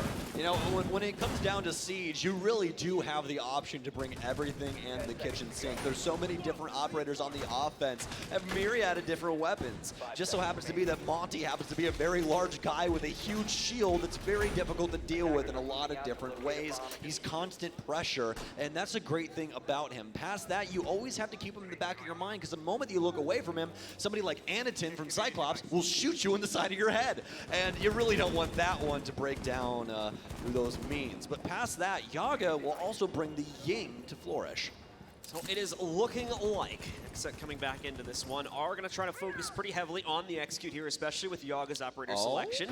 Oh, I thought we were going to have the door punch here from Shuttle and the swing from Iconic. That's one beautiful thing about Aruni, is she's able to get rid of these doors unbelievably quickly. And you can catch so many. Oh, they're going to go for it off the swing. They're going to go for it off the swing. If we see some people go for the balcony up top, we could see some really drastic stuff happen here in a couple of moments. XSET, though, playing it patiently, still focusing on their first floor clear here. They want to make sure that they have positioning down below by the barbecue stairs to really pinch out against this 2-player setup from Astralis before they're willing to commit to anything. But Astralis, man, they want the fight. You can see a 3rd player potentially flirting with a hop out or at least a window peek here. So XSET have to be oh so careful with every move they make. And Kino going to be the first one to step up towards it, meaning that Iconic won't really be able to commit himself to this aggressive play. And his teammate probably just filled him in on that, so Iconic's going to be feeling a little awkward about his current position, knowing there's a Monte on the other side of that door now. Yeah, absolutely. And the big thing is Shuttle wasn't around that area anymore either, so it made it a little bit more complex for him. But now DP Fire, he's getting it on both ends. Somebody on the bottom of the stairwell, somebody up top. Yaga will get one, some free fires here from DP Fire, but nothing lands. Gomez now has control of the stairwell, trying to get rid of this barbed wire. Also has the shotgun, or rather the frag grenade of Sledge out. He'll toss it XSET up towards the ceiling, not able to do too much. A little bit damage off onto DP Fire, but they've been able to stave off elimination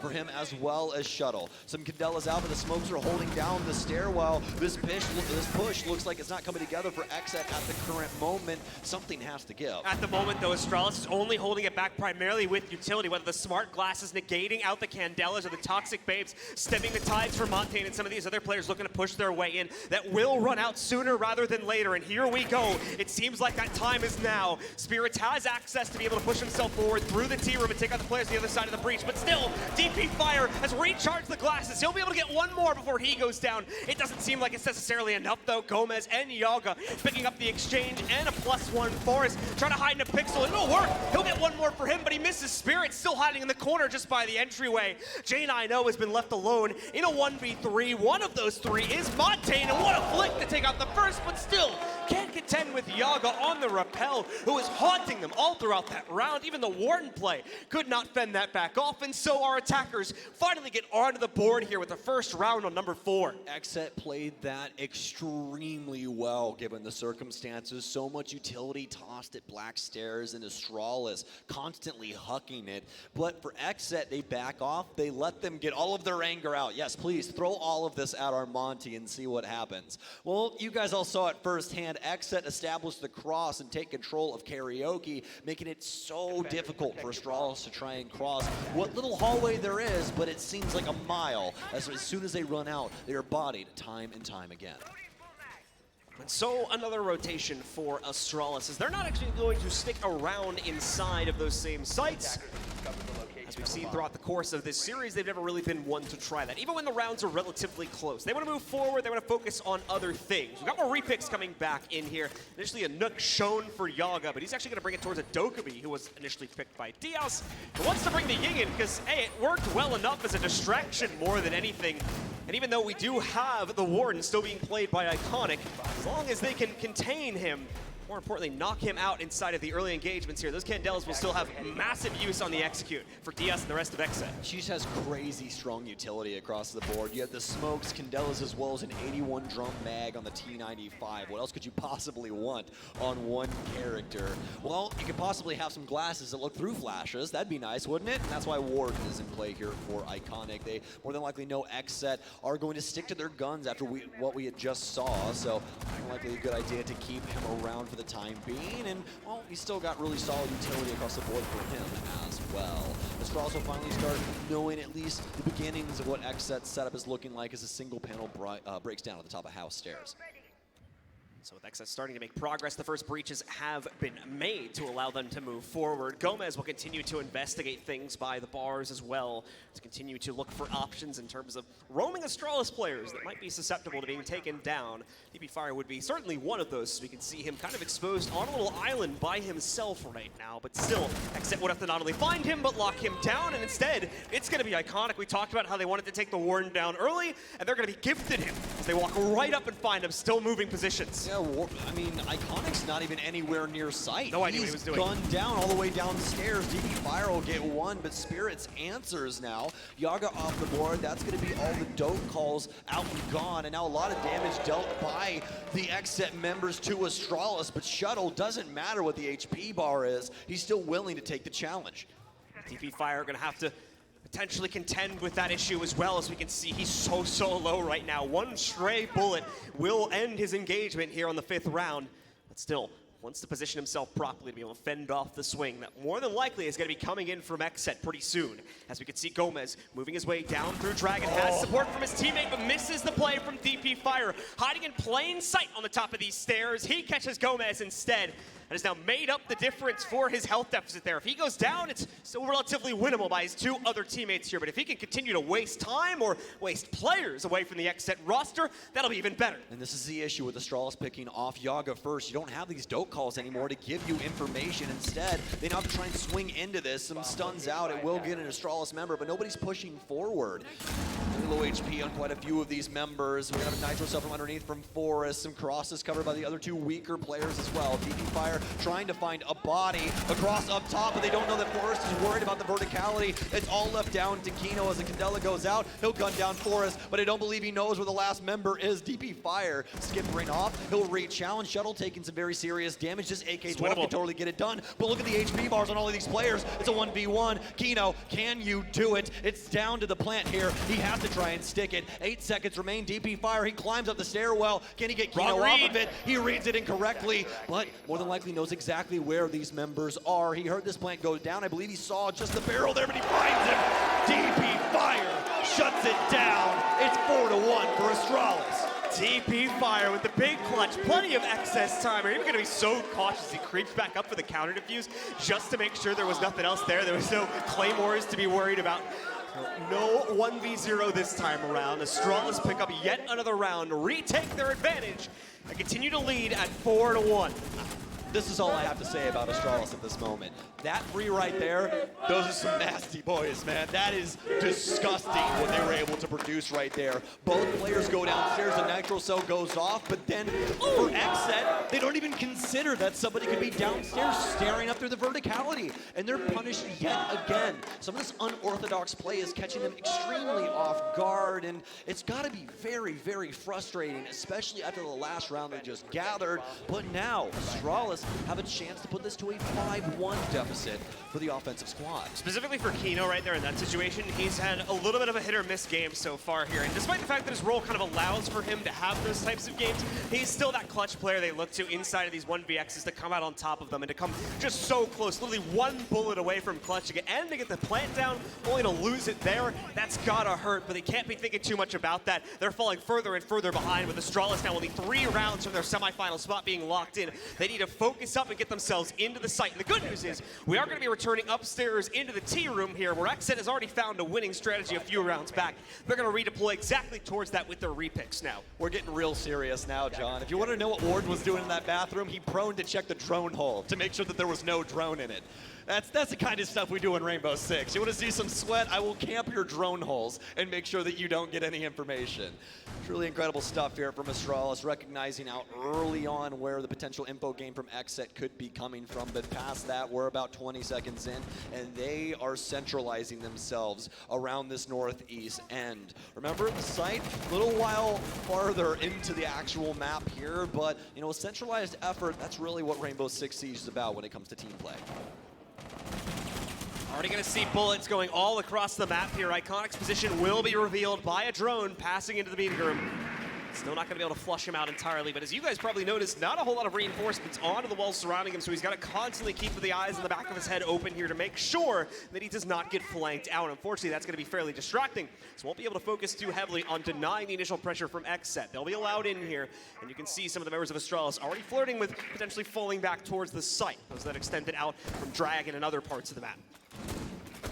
XSET have made their foothold, but how far do they get with it? They're choosing potentially the longest route in order to get to the site. Astralis has a very strong chance of delaying some yellow pings out now, and Spirits with the potential to grasp a hold of one. DP Fire constantly applying pressure to the door here. That'll make it very difficult for everyone to try and get inside of even the Dragon statue room. He's going to continue to hold on to this top floor, challenging back and forth. Still has an ADS here as well, as I believe we're about to get an answer to this situation right after we see XSET start stepping up. But as soon as I say that, they're going to double back and start looking to the drum side instead.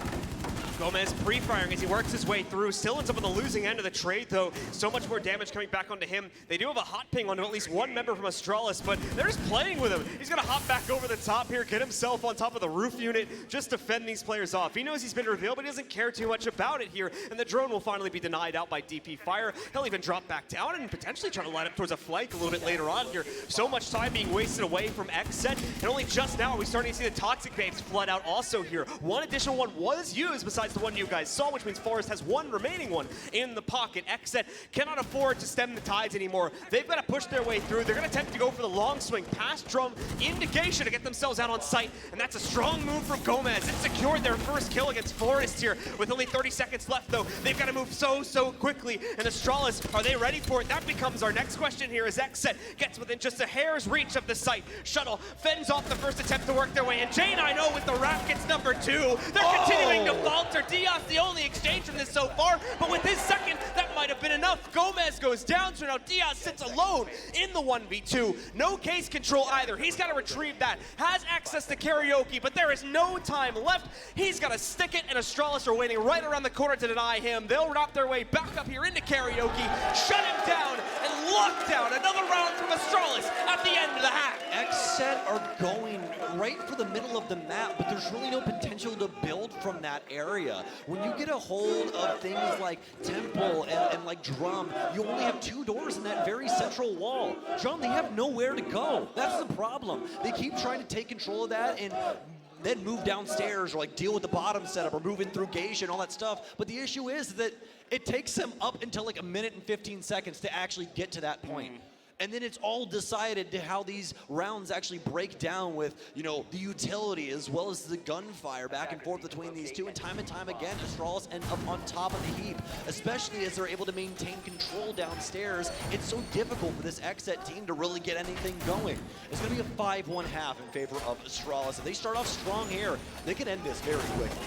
You said it best, I think, when we were in the pause. XSET might have made a fatal mistake by selecting to go to this map over Villa, potentially putting them out of their depth. Without the assistance from Bodega, things do not seem to be clicking for XSET right now on this very new map, for them at least, in terms of their capability to play it here in official matches. Meanwhile, for Astralis, they seem more than ready for the challenge here, as we saw inside of their group stage. And they're looking to truly lock it in. A few repicks coming out, including the very same one that XSET was utilizing. Forest now going to bring the Montaigne to bear, and he's not the only shield, quote-unquote, operator we're going to get here, as DP Fire also will bring the Osile. Yeah, you see the Italian hand working, John, and that's because we have an Osa out here, and that's because it's spicy. We didn't get to see that from XSET. This is the kind of character that you want on a map like Skyscraper. We have some solid window play or some long hallways you have to deal with. She's so strong in those positions when she can actually get set up, and that's why they brought her. Force is going to be able to challenge a lot of things, get free info, yes, but if they set things up with DP Fire, with that PDW, there's so many ways that they can just decimate XSET as they try to challenge him. He's just got more bullets. So with XSET starting to fend off the aggression from Astralis, we will see the first bits of openings made by our attacking roster. Obviously going to be quite some time here, as we saw in the previous map. Astralis plays a little bit of a less direct game when it comes to their executes, building up a slow broil of potential entry points, and as we saw in at least a few instances back on Oregon, kind of booming it all in at once in those final 50 seconds or so in the round, depending on the circumstance here. So you're going to see that once again. Astralis taking their time with things, really utilizing their drone intels. We can see they've got quite a few of those out right now. DP Fire will try to sneak himself in from the balcony door into this double site. Obviously that motion attack are going to pop off like crazy, so they will be aware of his presence, but still going to be able to move forward and take that out quickly, as the shield placement will not be interrupted. The real question is, what is the job of Spirits in this location? A beautiful nitro cell. That's what you want to see hand delivered from XSET. They'll take down DP Fire. That position, a little bit too close to the sun, as that nitro cell just flies out of T and destroys him. Minute 15 now is Astralis starting to feel some similar heat. Forrest will pick up Gomez, though, as he's down by another one of his teammates. Diaz tries to re-swing to take out the Montaigne, but will be a little bit too late on that. Adrenal Surge also will make up for the lost HP on Forrest due to him eating at least one charge from the Toxic Babe. Shuttle as well, looking to sneak forward here, very close to the site, but Diaz has just struck gold again. And one more time on top of that, he's up to a triple for this round, fending off the large majority of this balcony push. Astralis only have the assistance from Shuttle now, on top of the position that was maintained from Forrest on the Montaigne earlier, coming in from the balcony. No one else from XSET has even gone down just yet, so they have a great chance of shutting this one down quite easily and bringing this scoreline back under control. The alarm will sound. They know that Shuttle will have regrouped with his teammate now.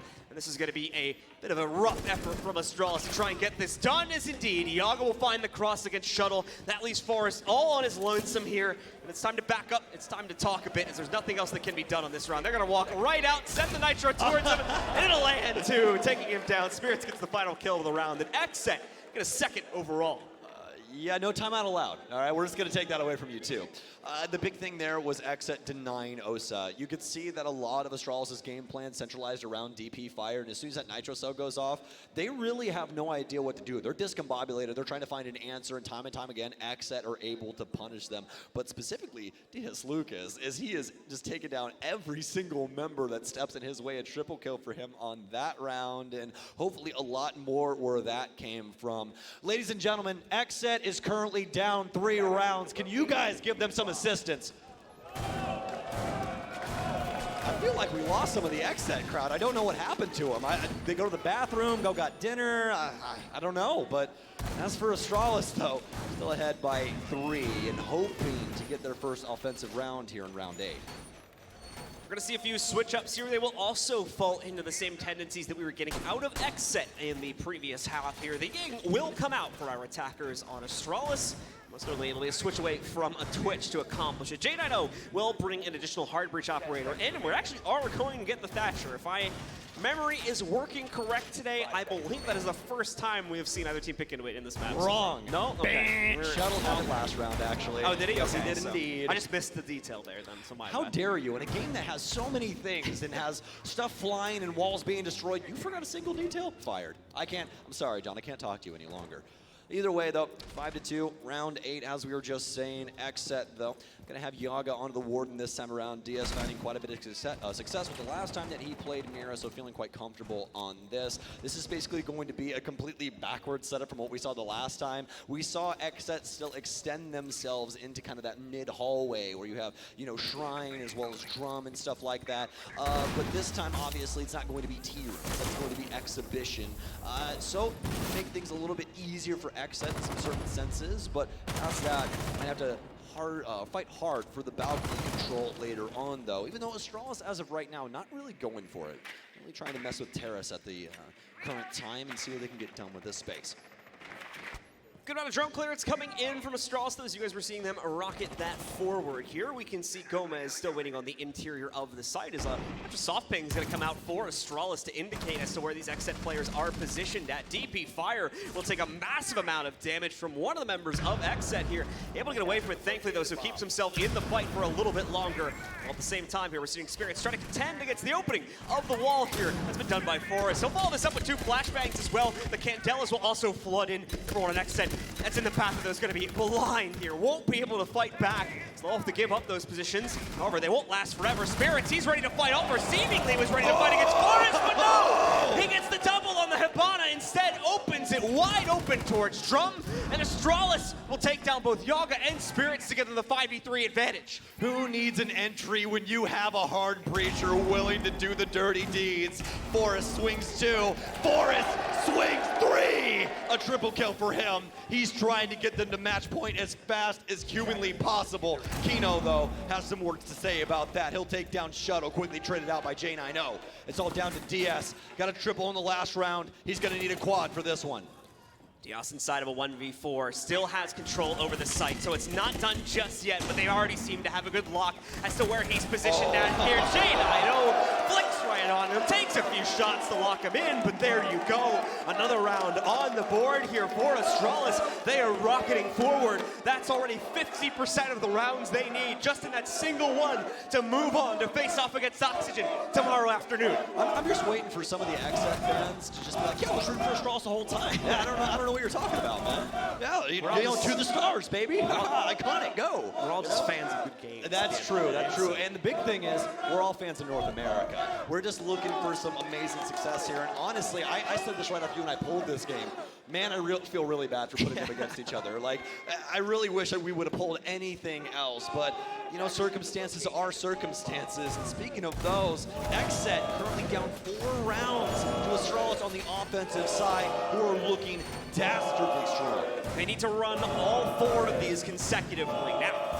Their odds are not completely in the dumps at this point here. If they can correct from their mistakes in the previous round, that's one site locked away. Better yet, after this round is finished, they will unlock Tea Room for play, and they already controlled that earlier on in the half. That's a potential second right there. But moving on from that point, that's where things are going to get a little dangerous from XSET. A 6-4 is certainly plausible, but where they go from that point is up to them. 5 seconds to insertion. Oh, the slow burn now. Moments away from getting into potentially our last round. It's going to be a Mira setup across the map yet again.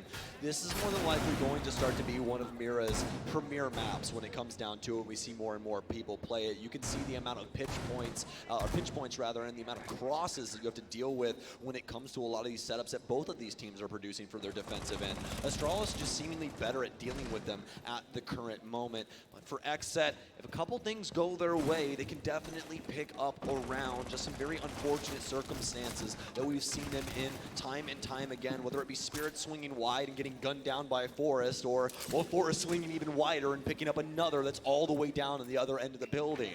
These are just things you don't really think about at the beginning of the round. A bomb has been located. Astralis already having cleared out a good amount of the Tea Room and karaoke area. They will not find any resistance from XSET in that department on the map. Begin to open things up in the nearby area too. They'll start to pop open this wall from J9. No, that will actually flush out a member of XSET for the looks of things also. They'll be pushed a little bit further away towards Dragon.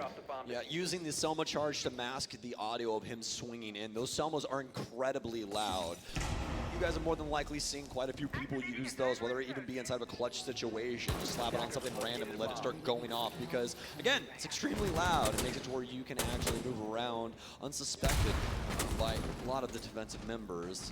Quite a few different instances. But past that, though, nothing really coming to play just yet for either one of these squads. XSET trying to build up around their defensive standpoints around the mid part of the building. We do have a singular Astralis member over here for a time, and actually one more being added in the wings. It's going to be Shuttle trying to work his way into Geisha as the Candelas go out. Kino will get marked up, but Gomez takes down J90 on the entry. Good start into this round for XSET. DP Fire's going to move himself forward here as well. Very strange noise on that gun. This is actually got a silencer on it, believe it or not. As we continue to see Astralis, though, they pick up the first exchange, but Spirits comes rocketing out to trade it. Now Spirits trying to maintain the control, but Forest again going huge here. However, he just lost a very important teammate. Iconic has gone down, but Forest, the accuracy, second to none right now. Another headshot to knock out Kino, and he gets one more to rocket his team into the semifinals. It's Astralis that will move on and eliminate XSET from the tournament. Forest, a player that when he was originally in Pro League really wasn't worth anything at all, immediately gets relegated. He comes back to play for Astralis, and he plays like that. A bearing 9 is what ends it, and a quad for Forest. That's 7 kills in 2 rounds for Astralis to take out XSET on Skyscraper. It's the reverse sweep from Astralis as they start off with dropping the first map, rebounding on our second one, Eddie's Playground on Oregon, and finally bringing it here to new territory in Skyscraper, where they were truly ready to face off against XSET, and XSET may have made a fatal mistake going to this map in the first place. Still a very impressive tournament from them, but this is as far as they go, as it's going to be Astralis versus Oxygen for our final semifinal. Ladies and gentlemen, that's going to do it for the two of us for right now. We're going to go to a quick break. When we come back, we'll have your analysis desk ready to break this game down.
Fighting Astralis is like solving a puzzle. All the pieces are a total mess. Then you solve it as if you always knew the answer.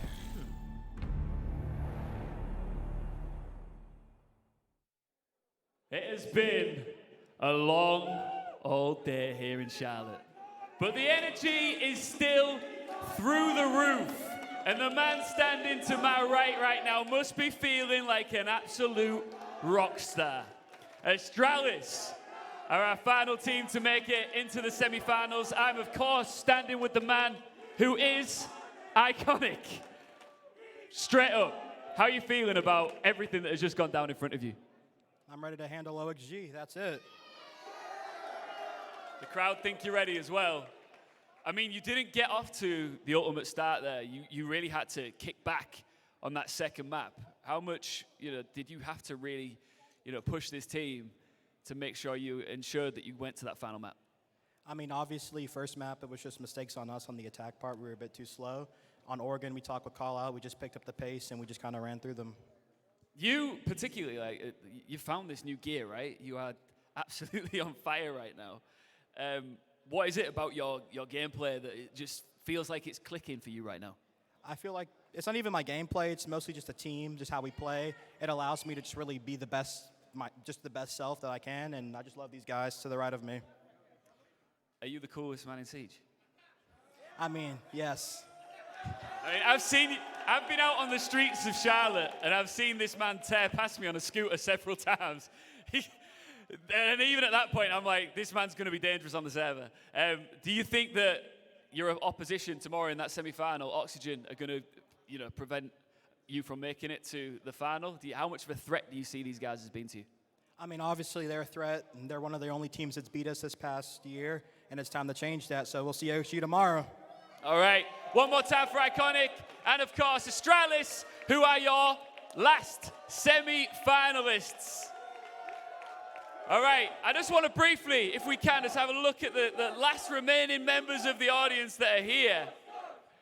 Shout out to everybody who's made it out here, everybody watching at home as well. I'm going to cross over to the desk for the last time. Tomorrow, we're going to be right back here for your 2 semi-finals. But for now, let's reflect on what we just saw with Doa on the desk.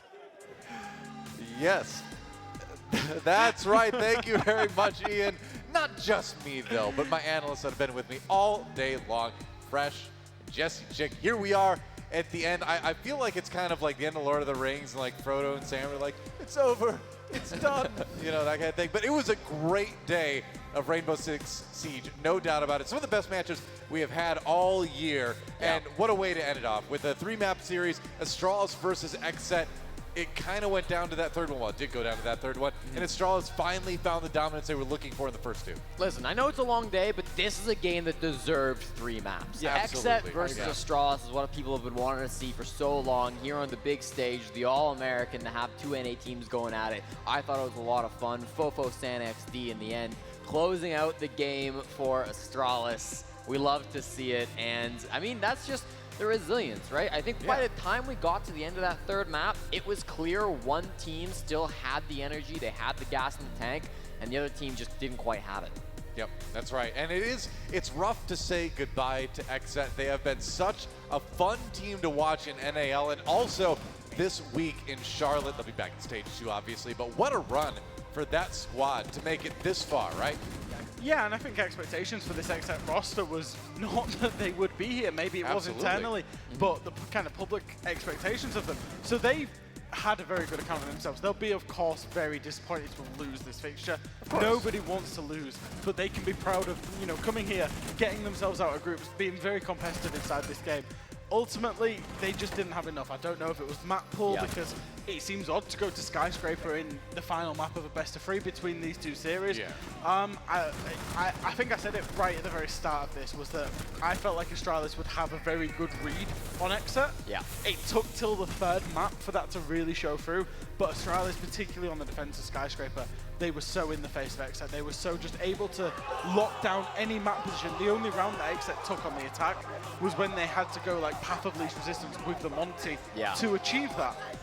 So I think Astralis, they understood they had a grip on XSET, and from there on, it was just clear sailing. And to give a silver lining, a 7-2 very rarely has upsides for the team with 2 rounds, but I thought Spirits was in this game to the very end. He was that player at the start of the match on Finka that was able to get so many of those opening picks, and even when they called their TAC timeout, Spirits was the guy talking. Spirits was seemingly the only person that was like, let's do this, let's talk about this, let's go through this. And they won the round after that. It was only 1, but still, they were able to kind of bring it back at least a little bit. So that really does speak to sort of the resilience of Spirits as a player. He's somebody that we've talked about a lot this year, and I'm sure we will continue to talk about throughout Stage 2, but I think it was a really good game from him. Absolutely. I mean, XSET have a lot to be proud of, even though they do go home at this point. But let's backtrack a little bit and watch some of the rounds from that last map. We're going to check out round number 5 first, I believe. And this was like an almost clutch for XSET, but then DP Fire bringing it back again. Jesse, take us through it. I mean, I don't have to explain to you how good Kino is. This is a round that will go down to the very end where it looks over for the guys over on XSET, but then they nearly bring it back. It is just generally a round full of so many good frag Spirits there as a player that we were talking about, 7-4 at this point, just round 5 through the game. Able to clean up a lot of these opponents before getting traded out. And again, this is one of those rounds that will kind of come down to the wire. We managed to catch a lot of these frags, and this is kind of what the game ended up being between both Astralis and XSET. I thought that Iconic had a really strong game here as well, especially in that first 3 rounds. This was the 1v1. Kino pulled this one back. He gets the kit down, and DP Fire, he just plays this perfectly, sitting on the stairs, knows where he's going to have the angle so that if he crouches out there, he will see the head, and that's exactly the sightline, the angle that DP Fire wants to have, and he gets it perfectly lined up for him, the triple kill on the round. And then I think the other round that we have coming up after this one is the final round. Just because it was so, I mean, it's how you want to end things, right? It's Forrest, the player that we've talked about so much for Astralis throughout the year, the hard support that pops off when he's needed more than anybody else, playing that Habana, running through the site, watching the angles, and it's beautiful.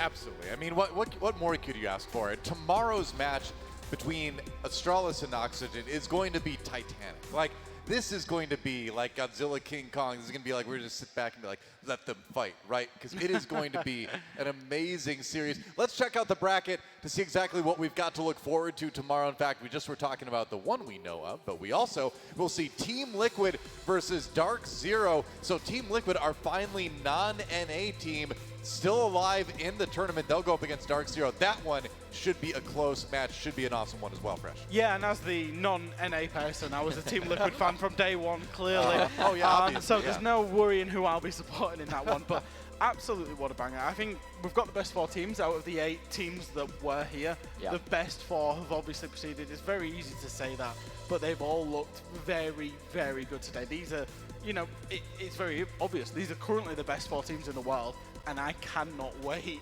already to get through to tomorrow and see these go head to head. It is going to be fantastic. It's time to wrap things up for our day here in Charlotte. But before we do, quick thoughts. We got to get final thoughts from our analysts. What did you learn today, Jesse? What did I learn today? I learned that North America is the best region. I already knew that. I learned that Red Cube can shout loud. I guess I learned that. And yeah, I learned that Siege still has some amazing games. And with the crowd, it gets so much better. I know most of them have filed out at this point, but we had a lot of people in behind us that were celebrating the games. This was full earlier, yeah. Yeah, I promise it was full.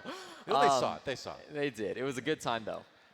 There was a moment when Oxygen, it was the winning moment for Oxygen. I was stood on the stage and and I just saw the whole crowd just get to their feet, just roar. Yeah. And I thought, Siege is back. And I thought, I am so privileged, so happy to be here. And I learned that this NA crowd today was absolutely awesome.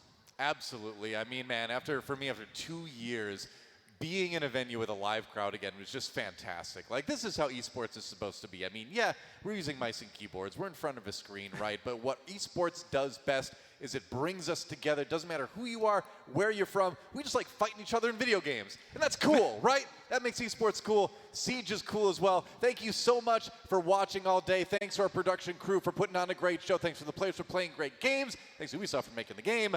We'll see you tomorrow. Stay safe. Play some Siege. See you then.